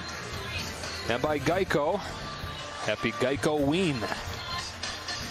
What have you thought so far today of the true freshman Max Duggan? Pretty much what we've seen this season. Scrappy. First pass of the game against a 3-man rush. Gets a nice third down conversion. This too, a 3rd and 10 conversion. The 2 best third down offenses in this conference. Quarterbacks have a lot to do with that. And I thought that drive right before half, taking care of the football, was a big one. This is the obvious touchdown pass, the big play down the field. But as advertised, and the good news for TCU and Max, he's been a much better second half player than first half over the course of the season. That final drive of the first half you referenced went 6 for 7. He had 4 completions over the previous 8 drives. He found some rhythm going into the break, leading to that field goal. Open up the second half facing pressure. Duggan underneath. There's Tabe Barber. And you're talking about how much better he's been in the second half. They're trying to channel that, right? Why can't he just be this guy the whole game? Because it's a whole lot easier once you get a feel and a sense for your opponent and their scheme. Only 3 rush this time. He'll check it down. Darius Anderson runs by Jamison. That's a first down. Taking what Texas gives him. Back-to-back short completions to open the second half. Yeah, right now there's been an awful lot of that 3 down front by Texas. That's similar to what they've done all year, but they've mixed a little bit of dropping 8, trying to bring some pressures. Those corners have been very active in the run game too. Snap it before they were set up there. Duggan will take off with some room, but there's a flag down, and so this is coming back as Brandon Jones gets the tackle.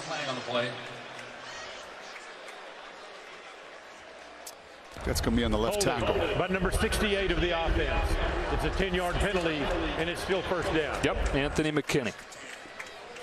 We have seen this a few different times when you just get the hands outside the frame. You can see it right here with the middle linebacker Mitchell coming. You get the hands outside the frame. It's pretty easy to see. And then upon the scramble, even a little tug of the jersey too. Hard when those guys scramble, right? It's much easier when you got a stationary quarterback than one that's going to be on the move. But as a tackle, you got to trust that and believe that.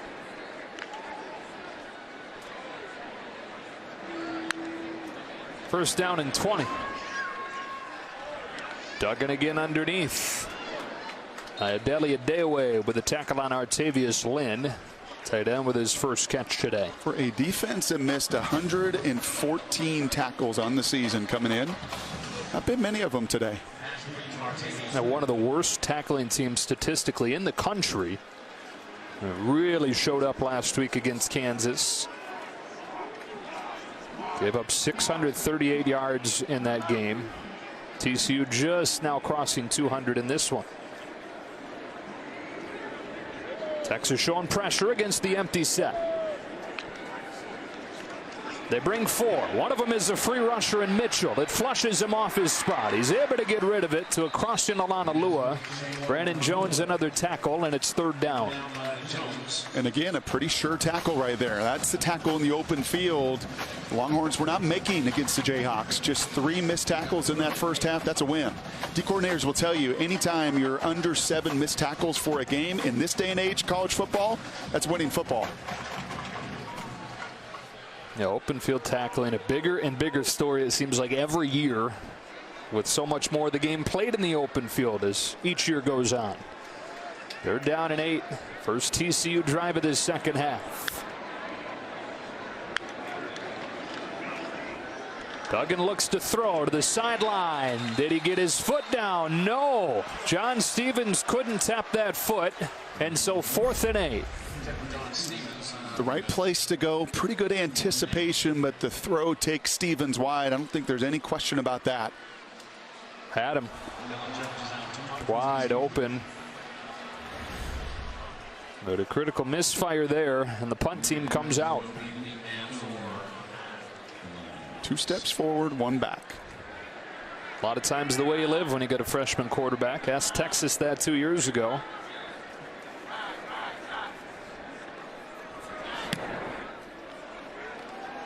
Dylan Jones. This goes out of bounds. Texas with a 17-13 lead in the ball when you come back to Fort Worth.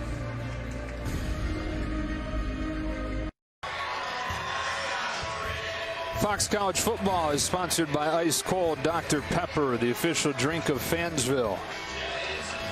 Back in Fort Worth, and then there was one, and it was Baylor. Of course. Wow. With Oklahoma losing earlier today at Kansas State, the Bears, who are off this week, the last unbeaten in conference play. How about those Kansas State Wildcats? Coach Kleiman, his first year there, and just watching the tape of this matchup a week ago, Kansas State, TCU, you just see a well-coached football team, and any week you hear it all the time. Every week matters in college football, and we have learned it with significant upsets the last 3 weekends.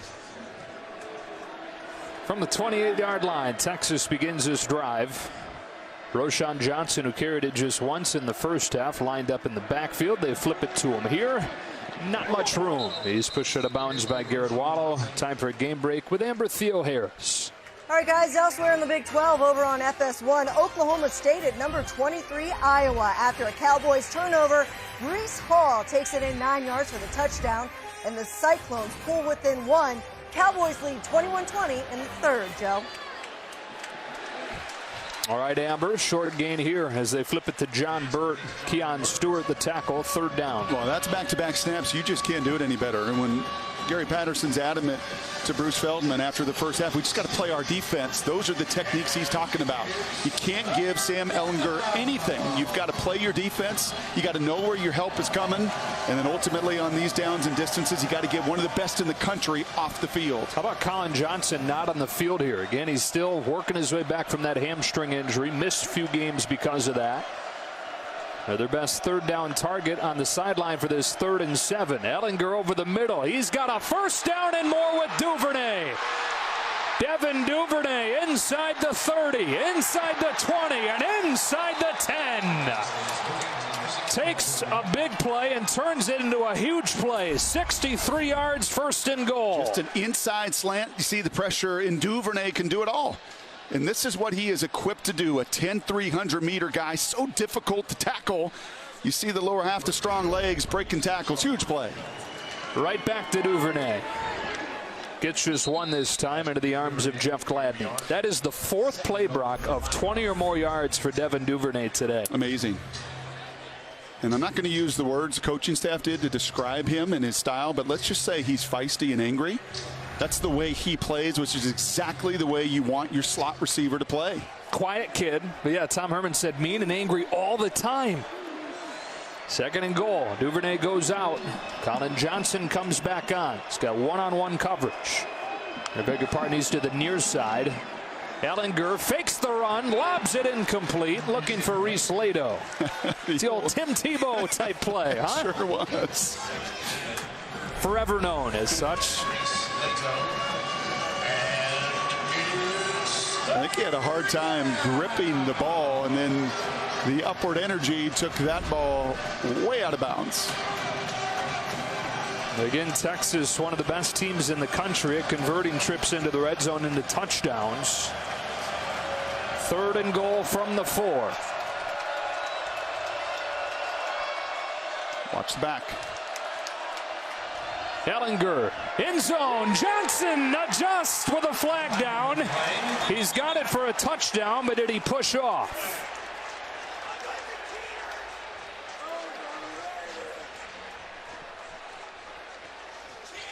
And judging by the lack of celebration from Johnson, I think that he knows he's guilty. Yeah, you can get away with it if you just keep that arm inside, right? If you almost use your forearm, but anytime you plant your hand on that chest plate and you use it to separate, you're going to draw the penalty. Just subtle. You got to be subtle with that movement.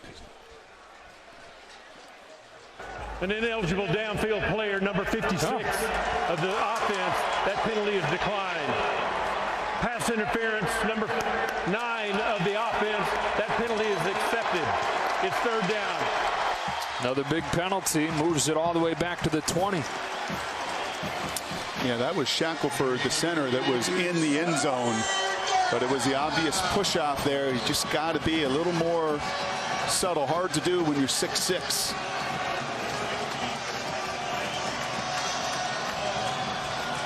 So instead of 3rd and goal from the 4, 3rd and goal from the 20.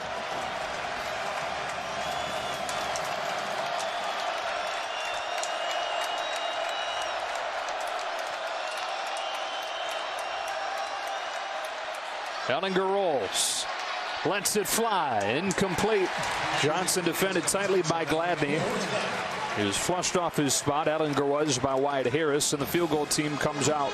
Yeah, that is a big red zone stop for a Horned Frog defense that has struggled in that area of the field. That's now a couple of them today. And remember, Dicker missed the field goal, the chip shot earlier. For Dicker, it was just his 3rd miss this season. 9 of 12. This is his longest attempt today from 38, and it is perfect. So the lead is a touchdown for Texas midway through the 3rd quarter. 7 minutes and 26 seconds remaining.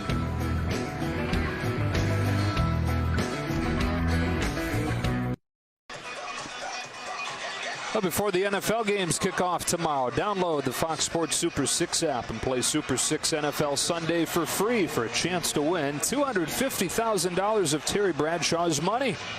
Why wouldn't you download it and take Terry's money? 20-13. Developing story in this game, Brock. Texas offensively turns red zone trips into touchdowns about 85% of the time on the season. That's top 5 in the country. 1 for 4 today. Touchdown, 2 made field goals, 1 missed. Jalen Reagor. I beg your pardon. Darius Anderson bringing it back. And TCU back on offense. We've seen Duggan getting rhythm the last couple of drives. You're surprised that TCU has just not found any real rhythm in their run game. Right, this is a crew for Gary Patterson that's one of the best in the conference. They're running on the season for 240 yards a game. And really many times it's been a favorable box count. Now Texas is moving an awful lot post-snap. But for Cumbie and crew, the strength of this team is their run game, and Texas has largely neutralized it this afternoon. Credit to those guys up front, Roach and Colburn and Graham. From the 30-yard line, Duggan to throw against pressure on 1st down. Underneath, it's Artavius Lynn, his 2nd catch. And Duggan now 11 of his last 13. And most of those under 10 yards. You've not seen the shot down the field. Texas has played fairly conservatively, those young safeties deep. But the guy at some point here over the final 22 minutes, Jalen Reagor has to be a factor. He is too dynamic. Freshman player of the year a couple years ago, has got to find a way to impact this game. Not even on the field at this point. It's Barber and Hunt to the top. It's Mikel Barkley to the bottom of the screen as they hand it off to Shewa Olanalua. And the big back has a 1st down to the 45. And that's about the first time where they've gotten movement at the point of attack. Texas has reset that line of scrimmage for one of the rare times, a little power concept pull, left guard, left tackle, and the 240 back actually had movement in front of him to move the chains. Reagor does come into the game here. The bottom of the screen on 1st and 10 from the 45.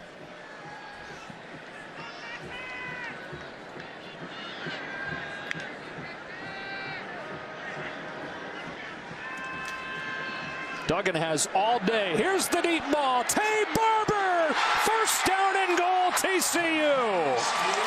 A perfect strike. 51 yards to Barber. I mean, you just know at some point you have to test the inexperience. This is the true freshman Owens. A beautiful double move by Barber, and then an even better job through contact to catch it. Now it's Duggan towards the goal line, inside the 1, and it's 2nd and goal. Boy, were they excited to get Tay Barber back. 2nd leading receiver as a true freshman a year ago.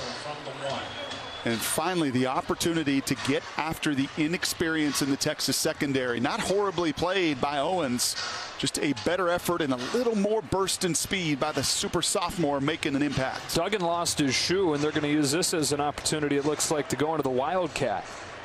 On 2nd and goal inside the 1, they will snap it to Shewo Olanalua.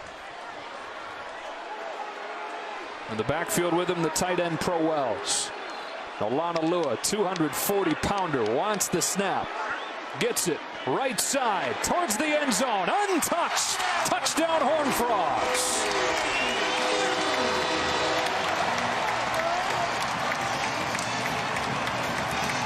Now with an extra point of a tie game in Fort Worth. Yeah, watch the big right tackle right here. Lucas Niang, not a surprise. You're running behind some of your best people. Look at you set the edge. My goodness gracious. You don't see holes like that ever. Haven't seen them much in this game.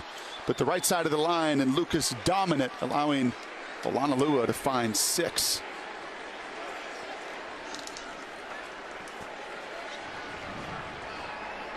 Extra point from Jonathan Song ties the game at 20. Been looking for some big plays through the air. Been looking for Tay Barber. Really just his 2nd game this season where he's been healthy. The big completion sets up Shewo Olanalua, and we are tied late in the 3rd.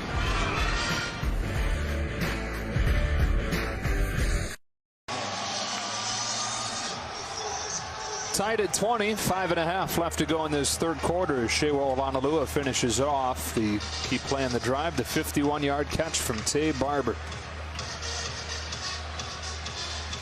It's about what we expected today. Look at these two teams, very evenly matched. Duggan, a guy we know that gets more comfortable with more game that goes on. The biggest players, some of the biggest stars coming in have shown up today. Pretty well played, highly contested game. It's a touchback. Texas the start of the 25 as we look back at the key play that set up the touchdown. So many coordinators love to take shots between the 40s, and here's Tay Barber, and here's the key on this play. And he's going to run vertical, but the key is right here. He's going to double move and never lose speed. Look at the double move. See that? Watch that little subtle step on the true freshman, but so many times when guys make that move, they slow down. And they allow that safety to catch up. Tay does not. He never breaks stride. Owens does all he can. Even gets his hand near the reception point. But Tay Barber with the biggest play in his season, one that's been shortened by injury. Guy that chose TCU over Clemson and Stanford.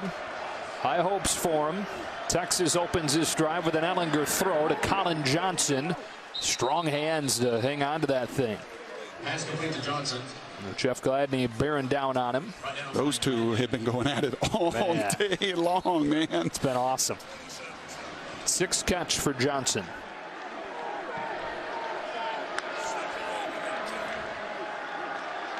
Not a whole lot of room there for Ingram. Clyde Harris, the tackle. We check in with Bruce Feldman.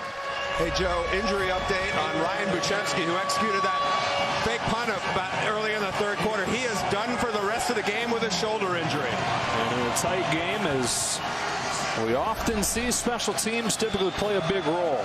TCU trying to force Texas's hand into using the backup punter here. 3rd and 7.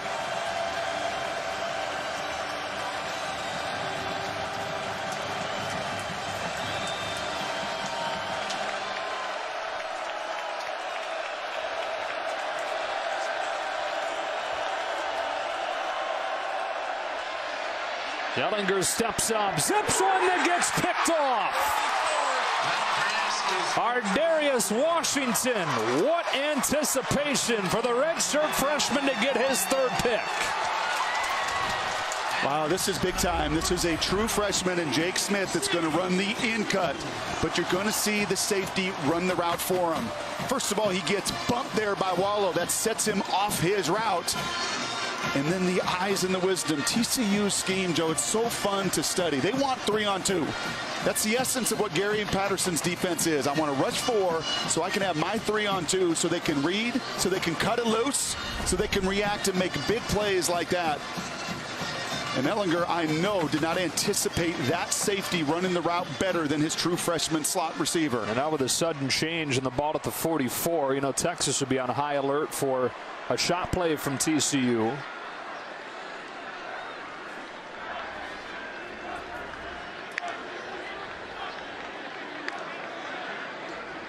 They're bringing pressure. And Duggan looks over the top. Jalen Reagor, bang, touchdown. TCU takes the lead.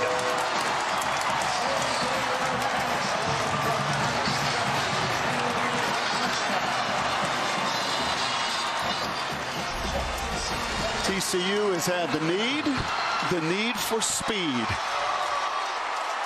That's a no contest. Eyes in the backfield for Deshaun Jamison, the corner, the young corner. He never feels the speedster blow right by him. Rager gives the young freshman quarterback plenty of room to throw that ball to. And we were calling for him a few minutes ago.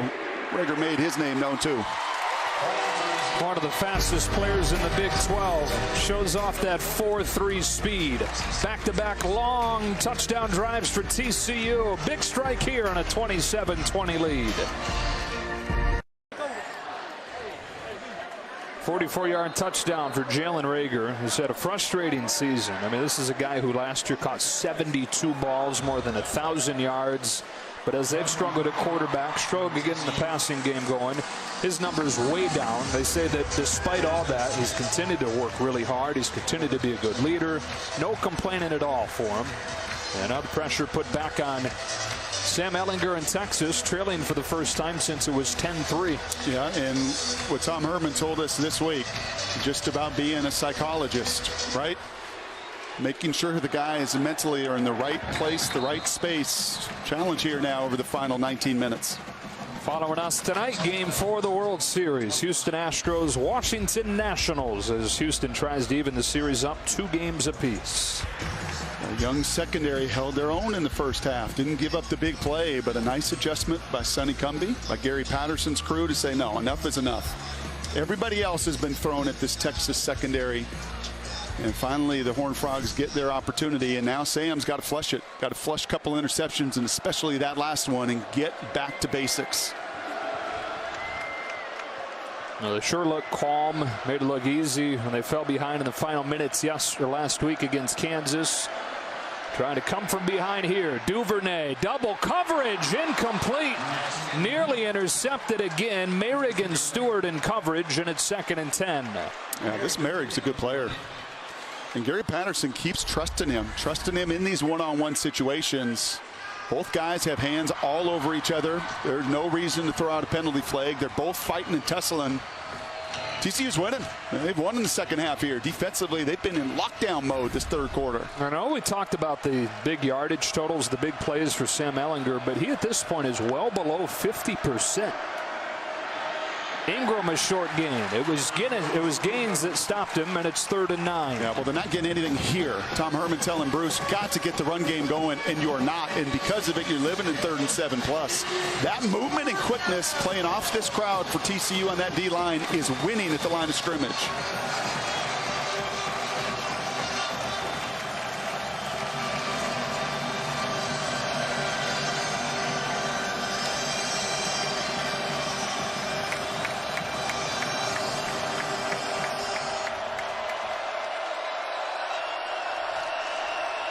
So many times on 3rd down, he's looked for Colin Johnson, who's to the top of the screen, defended by Gladney.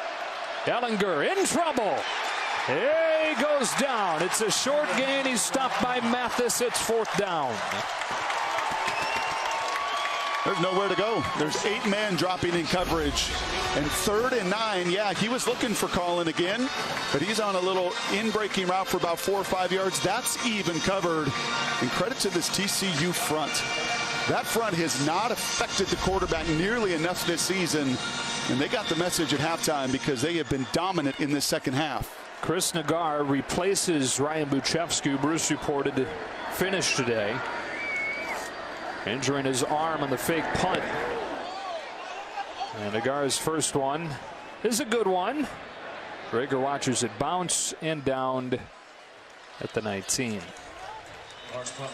Take a look at today's All-State Mayhem moment. The interception from Ardarius Washington, which led to a touchdown in the following play. And this is redshirt freshman on freshman. I'll tell you, one of the bigger plays of that was Garawalo getting a little bump, totally legal, resetting that in-cutting route and giving Washington the safety time to really feel it all. Right, the good safeties, the teams that cover down on the back end, they have a feel for what's coming at them. They don't just play coverage. They read, they anticipate like a good quarterback. Big-time play by Washington.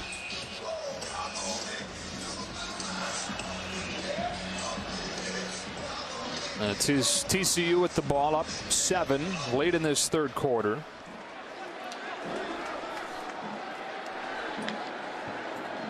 Duggan to throw on first down. He's starting to feel it. Wanted it all again. Thought better of it. Has room to run if he wants to. He chooses to. First down, gain of 11. Yeah, and this is in no way, shape, or form the time to shut it down. You continue to be aggressive. Number one, because Max is so much better in second halves. But number two, because you know what Texas is capable of offensively. And I'm sure Gary Patterson said to Sonny Cumbie, keep being aggressive. Keep attacking this youthful, inexperienced secondary. Empty it out on 1st and 10. Texas showing heat. All 11 men within 5 yards of the line of scrimmage here. Does Duggan look to go over the top again? Instead, he goes down. The blitz gets home with Juwan Mitchell. Yeah, we've seen Mitchell pull the trigger a couple different times, and this is one I think where the young quarterback has just got to get rid of the ball. Or you've got to slide the line to the left there. Center, left guard, McMillan, Iwagwu have got to slide to that, but Mitchell's speed and quickness makes a huge play at just the time Texas defensively needs it. First sack today for a defense that's only had one of them over the last 3 games. 2nd and 16. Been a quiet day for Darius Anderson. Tough sledding there on a gain of 4. Graham and Roach combining the tackle, make it 3rd and long. I think on that sack, Joe, pre-snap they were showing a different look, trying to confuse the line to which way they could slide. They won that one both pre and post. Bringing just 3 here on 3rd down. Duggan throws over the head of Rager, who he had open. It would have been a first down if he put it on him. And when he misses high because he's a guy that just has some juice and energy still. And we were talking to Gary and to Sonny saying, man, just have him throw into a wall before the game, because often he throws with so much energy. And when he misses like he does there, that's too bad, too, because they had an open receiver, if you're TCU, a chance to stay on the field. Well, both teams are to their second punter. TCU by choice. Jordy Sandy shanked one, just a 14-yarder during the first half, and so it's been Dylan Jones. Out of bounds near the 30.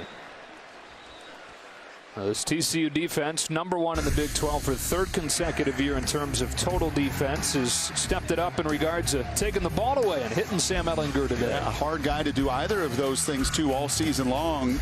Ehlinger with just 3 picks coming in, 2 today. That second one by Washington setting up the touchdown. Wallow had the first one. Both of them were TCU defenders jumping in, breaking routes.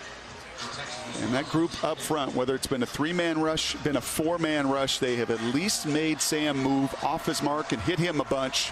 Again, something in their losses against Iowa State, against SMU, they could not get done. Yeah, another thing, they've always gotten a lot of turnovers here under Gary Patterson. Hasn't been the case this season. Came into the game with just 5 of them.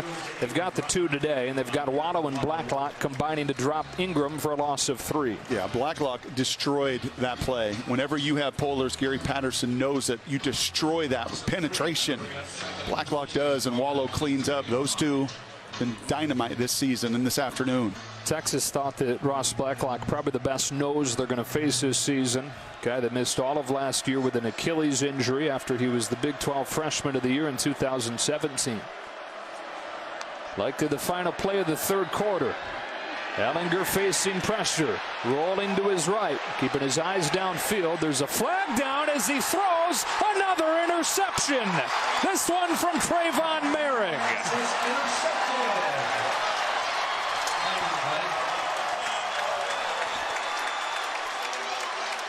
Penalty is a hold. It's declined.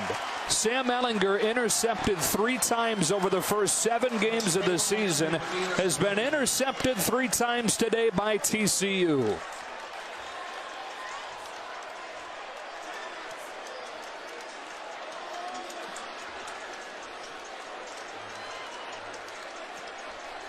Waiting for the official call here.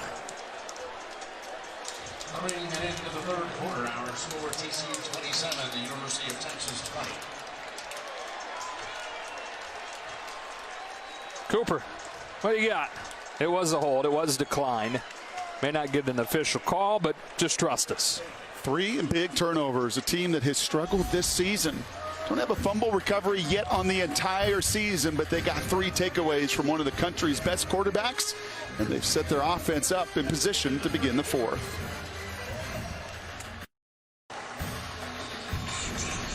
Back on Fox College Football, sponsored by Volkswagen. Drive something bigger than yourself. Ready for the 4th quarter. That 3rd quarter owned by TCU, which leads at 27-20. They had 5 takeaways over the first 6 games. They've got 3 today on 3 picks of Sam Ehlinger. The latest from Trayvon Merrick, making it 1st and 10 of the Texas 36. Here's Jett Anderson into the arms of Joseph Osai. Ehlinger with 3 picks, a Texas run game that tried to run it 9 times in that 3rd quarter for 16 yards. Against this defense in this building, you have to have balance. No matter how good Ehlinger has been this season, if you become one-dimensional against a Gary Patterson defense, you're up against it. They average about 3.5 yards per play during that 3rd quarter, and then you put the turnovers on top of it. And you've got TCU in control here, like they were, though, last year in this matchup, and Texas was able to come from behind to win.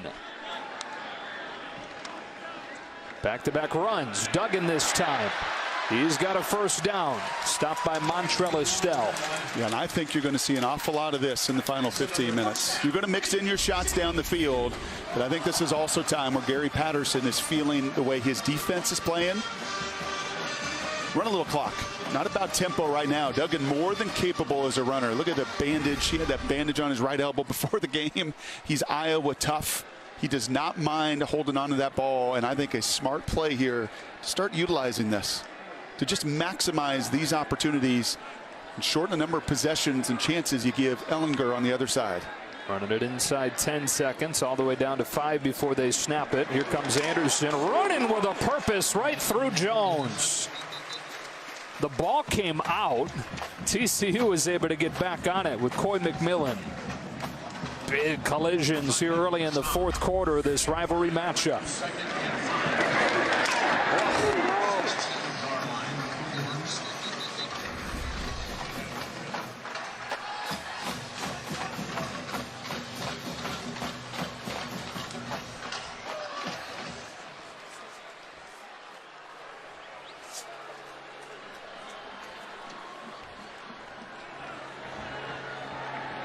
Second and 5.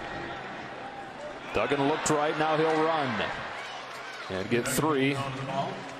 Odeli Adewe with a tackle, and it's 3rd and short. That was a big-time tackle by Adewe. He didn't make it. Duggan maybe one-on-one with the safety for a touchdown. That was a cool design QB draw off a little screen look. Here comes the big back. The Wildcat with Alana Lua. They ran it once today on the goal line, and Alana Lua went into the end zone untouched. And it was right behind the right side. If you're going to run it somewhere, it's more favorable behind Niang, your right tackle. Bolasami at right guard. They've also got Carter Ware in there, the fullback, and the tight end. And Artavius Lynn. It's Alana Lua. He will lose yards as Brandon Jones gets there first. He had plenty of help. White shirts surrounding Alana Lua and making it 4th down. But it was the early penetration. I knew it. You knew it. I think everybody in this building knew that that ball was going to go to the right side, and you see the amount of pursuit and effort there. Osai sets it up. It's his early penetration. And that guy's got no give up in him whatsoever. Here comes a field goal attempt from Jonathan Song. And boy, couldn't Texas use what they got twice last week. That is a block kick. 1 field goal, 1 extra point. From 33 yards. Makes it look easy. And for the first time today, the Horned Frogs lead it by 2 scores as they've scored 17 straight against Texas.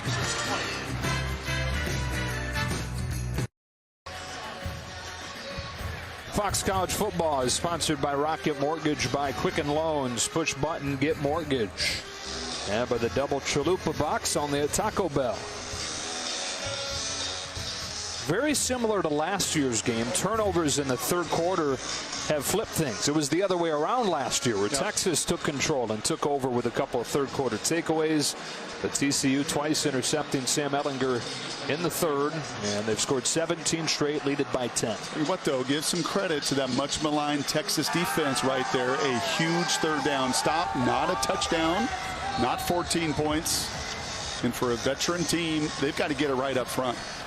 If they don't protect and run the ball, it's going to be really hard to find the end zone here in the fourth. Smith takes the fair catch. From the 25-yard line, they'll begin try to take better care of the ball. TCU defense that had just 3 takeaways all season coming, or 5 takeaways all season coming in, has 3 today. And Ehlinger with just the 3 picks all season gets all 3 of them, and from all different guys and all different varieties. But one thing was a constant. It was team defense. Right, it's that second level. It is that secondary. It's what these Horned Frogs take such great pride in, and that is making life miserable for a quarterback. Mixing up your coverages, jumping those routes, being able to play the ball. All tenets of Gary Patterson's defenses. Which is one of a kind, the way he does his defense. Play action on the first play of the drive. Ehlinger well protected, throwing one over the middle, incomplete, looking for John Burt. Good defense from Keon Stewart, the true freshman. And Texas is missing Brennan Eagles. I talked a lot about him today. We've not seen nearly as much. Burt is his backup, the senior playing. Eagles missed some practice time earlier this week. He's got 5 touchdowns. He's really the third weapon in this arsenal that makes him so difficult to defend. And I think Sam's missing him this afternoon.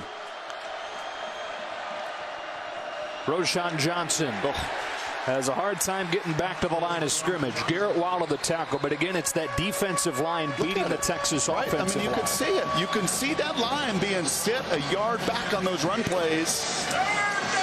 Exactly what a middle linebacker like Waller wants, so he can go and finish.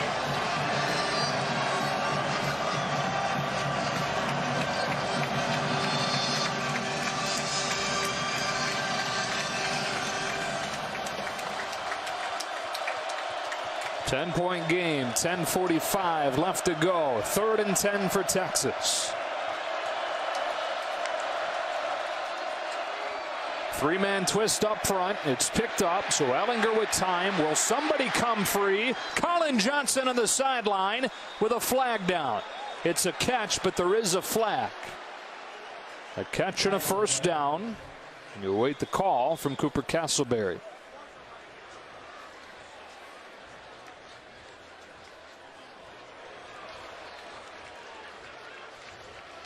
Holding by number 12 of the defense. It's a 10-yard penalty and an automatic first down. Boy, and they needed it badly. On 3rd and 10, you rush 3, and Gladney's saying, hey, you let us hand fight all day long today in that matchup with Johnson. He doesn't like the call, but it's awfully difficult to defend for 3, 4, 5 seconds in that case. In a much-needed 3rd down conversion by the Longhorns. Now, previous 10 plays, Brock, they had 2 yards total. As many yards as they did turnovers over the previous 10 plays, where they get 12 here to Johnson. They're just going to make sure. Wow, what a catch, huh? Amazing awareness, isn't it? And flexibility. Goodness. 7 receptions for Johnson today, matching Duvernay.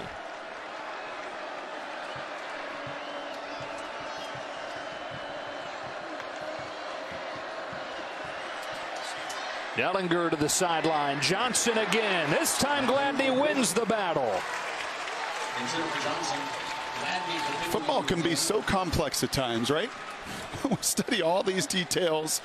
Offenses will have a couple hundred plays, and then ultimately it comes down to these one-on-one situations. How many different battles between these 2 warriors here in Fort Worth today? A senior there, 2 seniors that have just been going after it for the last few years.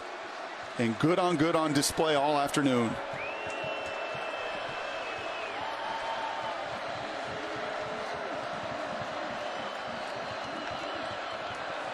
Ehlinger to throw on 2nd and 10. Feels the pressure. Steps up. Wings it outside. Roshan Johnson with a spin move. Now he cuts it back and gets hogtied. It's a flag for a face mask. 2nd penalty of the drive that leads to a first down. A personal foul, grabbing the face mask by number 6 of the defense. It's a 15-yard penalty and a first down.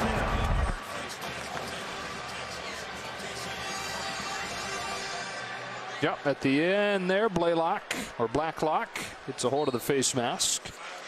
Moves it into Horned Frog territory.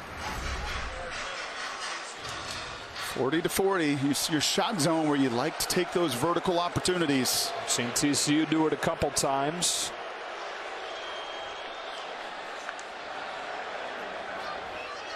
Does Texas do it here? Instead, Ellinger runs.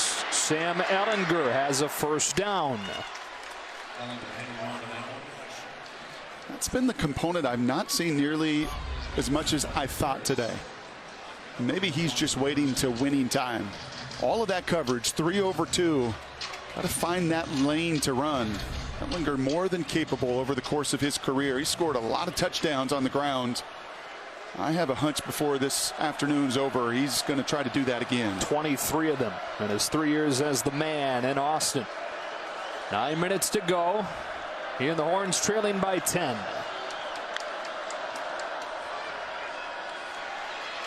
Feeling his way through the pocket and running again. Ellinger with another first down to the 16 on his longest run of the day.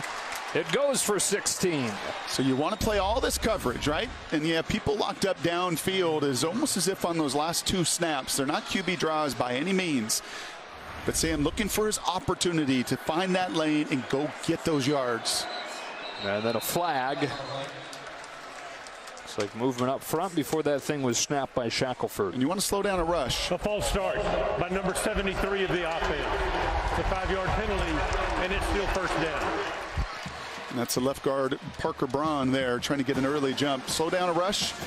Running QB helps, but this has been also a huge facet of this afternoon. The struggle down in the red zone. You see in yellow there, 86% this season at turning red zone trips into touchdowns, as good as anybody in the country. 1 for 4 today. Penalty makes it 1st and 15.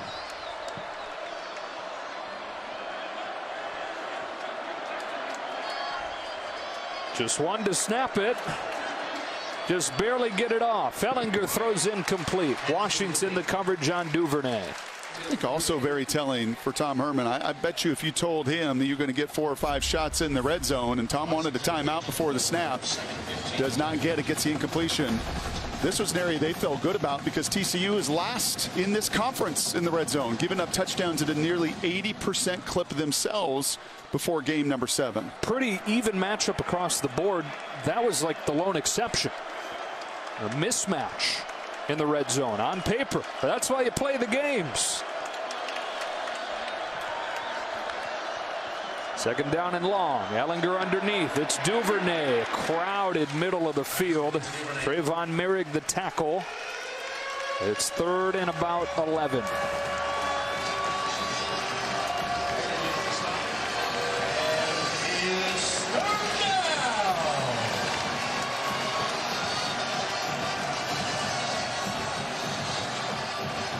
Can you get Johnson to the top of the field in a one-on-one one more time? That has been your best matchup today.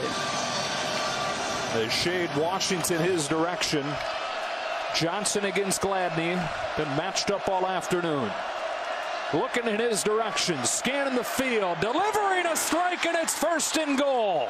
The 5th-year senior John Burke. An increased role today because Eagles has not played. His biggest catch of the season. And tempo right to the ball for the Longhorns. From the 5, Roshan Johnson. 2nd and goal. Wyatt Harris the tackle. Do you have any doubt that Erlinger was not going to respond? Because he is a veteran, and I had no hesitation as you see Eagles on the sidelines that he would respond like this. Johnson again lowers the shoulder and gets in. Touchdown, Texas. There is a flag down.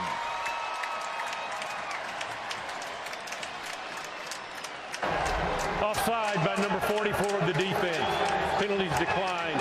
Touchdown. That was 6:50 left to go. Texas back within a score. You just knew Ellinger was going to do it because he's done it all season long. Back against the wall, doesn't matter. Down in the fourth quarter to LSU, to Oklahoma, that guy is going to fight and he's going to scrap and he's going to run. And that was the big key on that drive, his ability to run. And the huge pass on third down to ultimately set up the touchdown. Previous 3 drives, they had a total of 2 yards. On this drive, 12 plays, 75 yards. Texas within 3. What a finish we've got coming on Fox.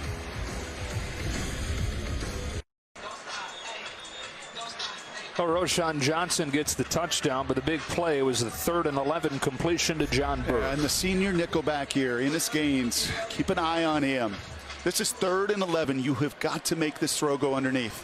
He widens, he opens up that zone window. On the clicker tomorrow, when Gary Patterson meets with his crew, he's so demanding of those guys in the secondary. You've got to force that throw to go to the backup tight end Lato in the flat. You cannot open that window for a veteran quarterback. Sam delivered. Open a window for Ellinger to deliver. Open a window for Texas back into this game. 30-27, 6:50 left to go. Back in a moment.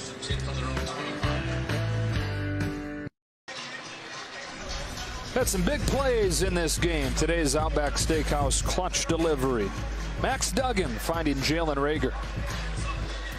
They wanted him to throw with more air on the ball. And the teardrop right here for Max when you've got a receiver that's beating that defensive back by 2-3 yards. Put air on it and let the playmakers go finish. We've seen Duggan seemingly develop more and more confidence as this game has gone on. 13 of his last 15, beginning with that drive where they got the field goal to finish off the first half, which, by the way, a 52-yarder looms large in a 3-point game with 6:50 left.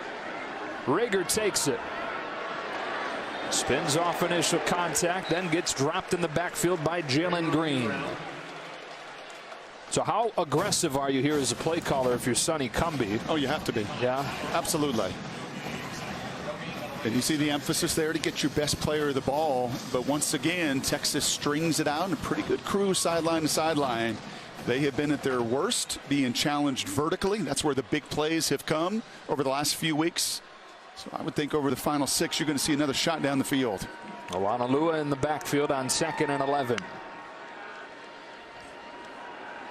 Back to throw. All day, over the top, looking for another big one. Barber can't get it. Coverage from Owens, and it's 3rd and 11.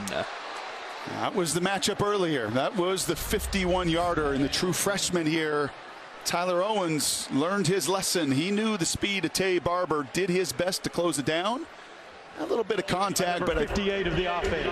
The penalty's half the distance to the goal, and it's still 2nd down. And the penalty to boot. And I think that's the right call. I think you see Tay Barber still getting his legs back after a hamstring injury. It's 3rd down. As you hear from Cooper Castleberry, they declined the penalty, and so 3rd and 11 for Duggan and the Horned Frogs. Can't be done doing that. You have to continue to test the true freshman, the backup to the backup safety. I like that play call, and you cannot lose that aggressiveness down the stretch, not when you're going against the group offensively on the other side. It's much maligned Texas defense. Can they pitch a 3 and out? Get it back to Ellinger in the offense. 6 minutes left. They're down 3. One-on-one matchups across the board for Duggan to look at. Retreating, lofting, sideline. It is perfectly thrown, but a juggle. It's a catch. John Stevens, 1st down. Wow. First down,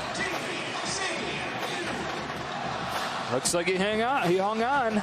Very similar to Colin Johnson earlier in the game. Remember, he had a little bobble, but he secured it while that foot was still on the ground. I think a very similar reception there by the big receiver Stevens.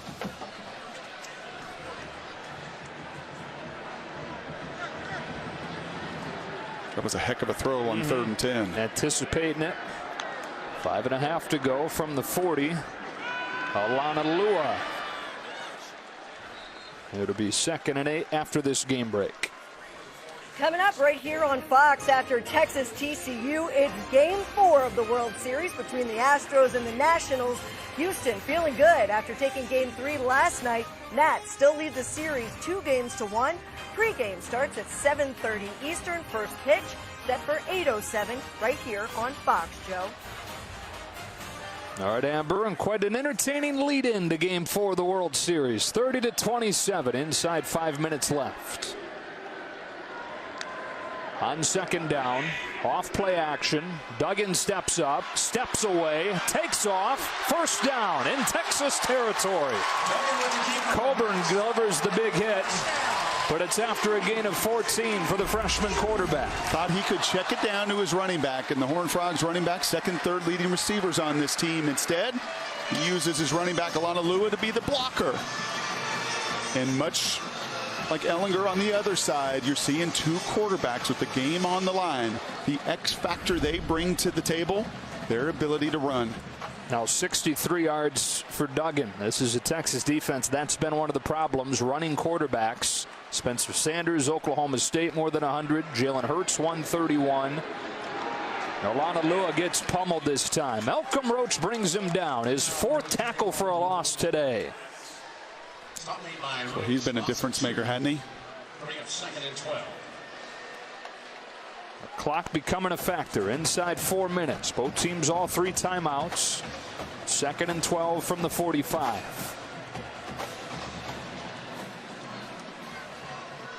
Ellinger hoping for another opportunity.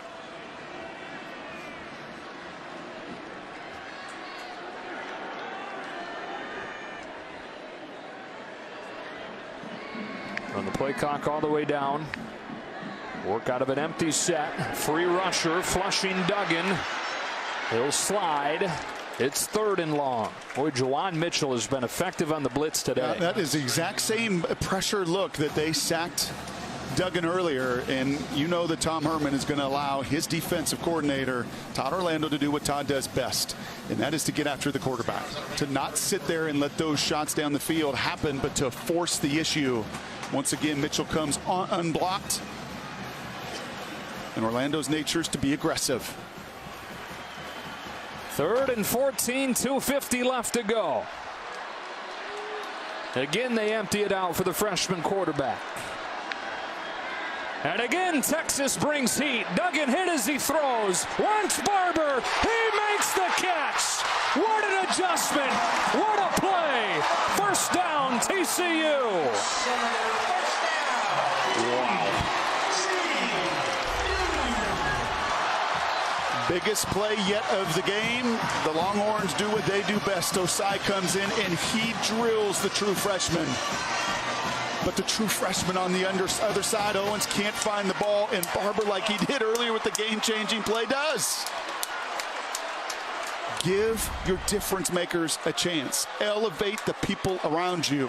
What Sonny Cumbie wants any young quarterback to do, Duggan aces that test. They convert third and 14, 2:05 to go. It's Duggan on the pull read. Downhill touchdown. Max Duggan arrives against Texas. And it's a 2-score lead with 1:59.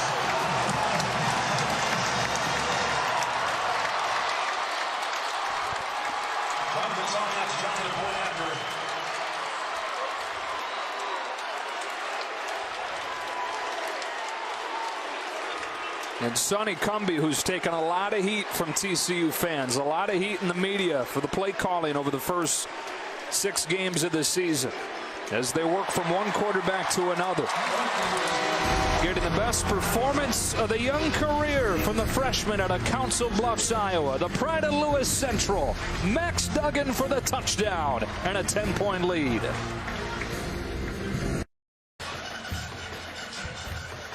Fox College Football is sponsored by the all-new crew-ready Cadillac XT6. What a day for Max Duggan. 273 yards and 2 touchdowns through the air. 72 yards on the ground, and that touchdown there firing up the mild-mannered, normally, Sonny Cumbie. Yeah, that was a great call by you. I think that release of emotion wasn't just about this game, but it's about watching a young freshman have his moment. When was he going to take that step? And Max has taken a bunch of them in this second half, and really frustration over the last few years for Sonny Cumbie. All of that coming out as his gums spitting out. Minute 59 left to go. Here's Deshaun Jameson. He got drilled shy of the 20 as we look back at the touchdown. Yeah, middle linebacker Juwan Mitchell has been incredibly impactful when he is downhill. But when he's got to sit and hesitate and watch, and he waits for 1 second, that's it. That's the step. I don't think he thought any way Max was going to be able to run right by him and bust that angle.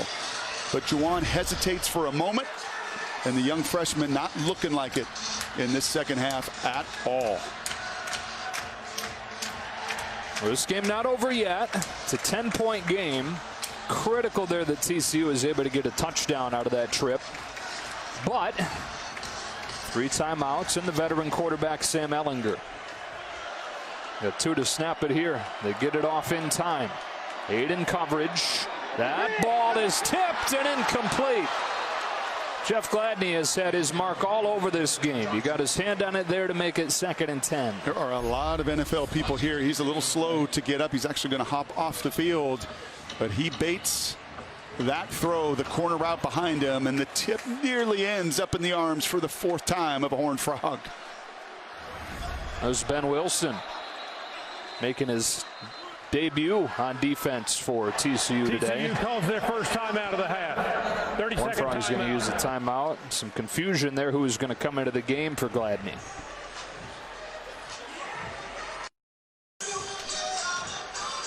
Our GP is prowling, isn't he? He's been busy. There's no scarier place than to be a young player and make a mental mistake under Gary Patterson, and I think Keon Stewart wasn't ready to come into the game for Jeff Gladney, so Patterson uses a timeout. 2nd and 10 with a minute 47.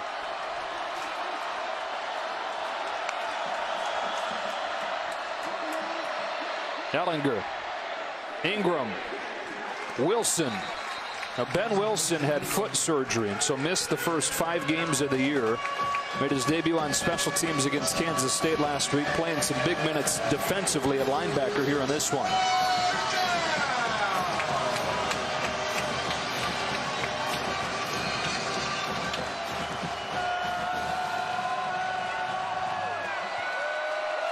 Third and 7. Texas running out of time. All 3 timeouts still, but looking for a big play. Ehlinger rolling. He needs the 30. He'll take off and get a first down. Garrett Waller the tackle. Clock stops to move the chains. If you're the Horned Frogs, everything is in front of you. You've got to be deeper than the deepest and not allow that ball to be stretched vertically.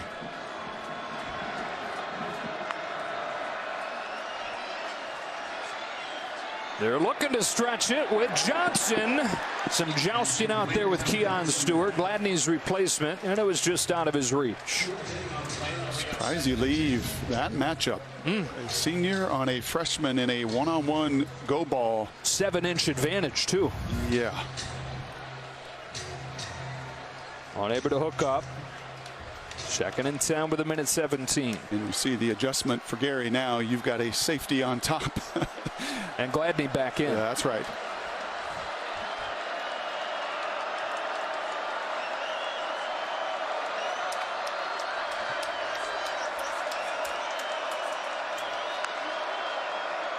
TCU continues to drop 8 into coverage. Ehlinger continues to have time. He's chased. He throws. 3rd and 10. O'Shawn Mathis hot in pursuit. A minute 8 left to go.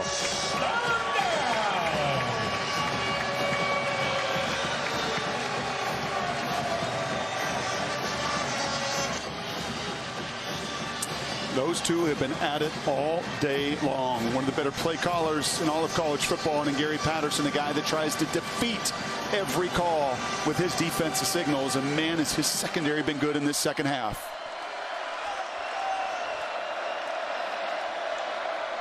Third down and long. Ehlinger will check it down. Ingram can't get away from Ben Wilson. Last breath coming here for Texas on 4th and 10. And these receivers are gassed.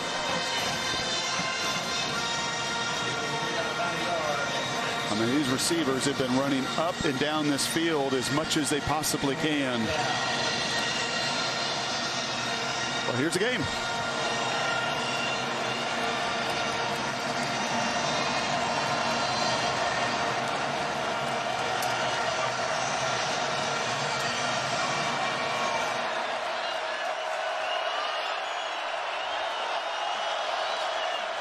Fourth and 10. Last chance for the Horns. Ellinger steps up. In trouble. Gets rid of it. Picked off. Ennis gains the 4th interception of the day by the TCU defense. That tells a big part of the story. They score 17 straight. And with a 10-point lead in 53 seconds, it's on ice.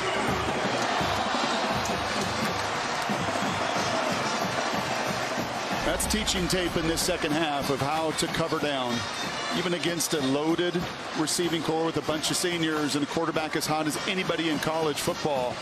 The eyes are in the backfield. They know the scheme inside and out. Garawalo has been a force in the run game. He's spying Ellinger. You rush 3, you put a spy on him, and Gary Patterson knows it. He called one heck of a second half. Sam Ellinger will finish the day 22 for 48 with 4 interceptions, a career high. Could not get the run game going at all. That entire second half, the only run game that got going were Sam's legs. And you just can't do it, not against this defensive group in this building. Coburn stops Olanalua. They use the first of the 3 timeouts. I told you on the other side. Actually going to let it go, Brock. Sorry. Oh, they are? Yeah. A little surprising. Well, I know the World Series is next. Huh? It is Houston. And so Gary Patterson's team, which had dropped 3 of its last 4, started to be questions. Can they even make a bowl game this season? Last time they missed a bowl was 2013. They're going to move to 4-3. They're going to beat Texas for the 5th time in the last 6 years. Olanalua goes down. That will run the clock out. And the questions about where is Texas in year 3 under Tom Herman will remain. Well, they weren't nearly good enough in this second half, and Gary's Horned Frogs sure were. And we just watched a freshman quarterback grow up and have his moment to take that next step in his career. Max Duggan was awesome in that second half. So was the defense. 1961, the last time TCU took down Texas. Well, the Longhorns were in the top 15.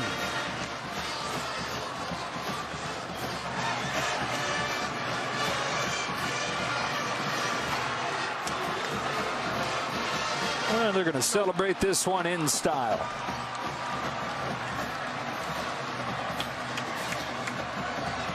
Bruce Feldman has Gary Patterson. Gary, Sam Ellinger had only been picked off 3 times all season coming into this. You got him 4 times. I know you were frustrated at half, talking about we got to play our defense. How are you guys able to make this happen? Well, we chased some players, and then we came up. Guys just made some plays. We just did what we should have did the first half. Your quarterback, Max Duggan, I know per your policy you don't make freshmen available for interviews. So I'm going to ask you, he made a ton of plays. When did you realize Max was different than your average freshman quarterback? Well, when we recruited him. I mean, he's a great kid, great family, everything. His future is very bright. Your voice is gone. Is this going to be a feeling of joy, or what's going on from here? Hell yeah. All right, thanks, Coach. Joe, back to you. Oh, my gosh. Oh, you can't even talk. Take a look at today's Ford unstoppable player. How about Max Duggan today? 273 yards and 2 touchdowns through the air, 72 yards and a touchdown on the ground. You know, Bruce said before the game, Trace McSorley was the comp. That's who TCU felt that they were getting, and why many around the country wanted him to lead their program. I watched a lot of Trace, and this afternoon in the second half, That was Trace McSorley-esque, a winner. He put touch on the deep ball, something that he's had to learn a little bit this season. And then with the game on the line, it was that game-changing play, that unstoppable touchdown run that was the final nail in the coffin. Our broadcast associate Anthony Papadakis has been sitting in his hotel room all week, rubbing his hands together, saying, I hope Max Duggan plays well so I can have a graphic that says, teach me how to Duggan. And he got his wish. 405 yards passing, 187 yards rushing for him. And TCU comes up with a win. 17 unanswered to finish it. 37-27 the final. Mike Hill, Robert Smith in Los Angeles will have more post-game coverage right after these messages. So long from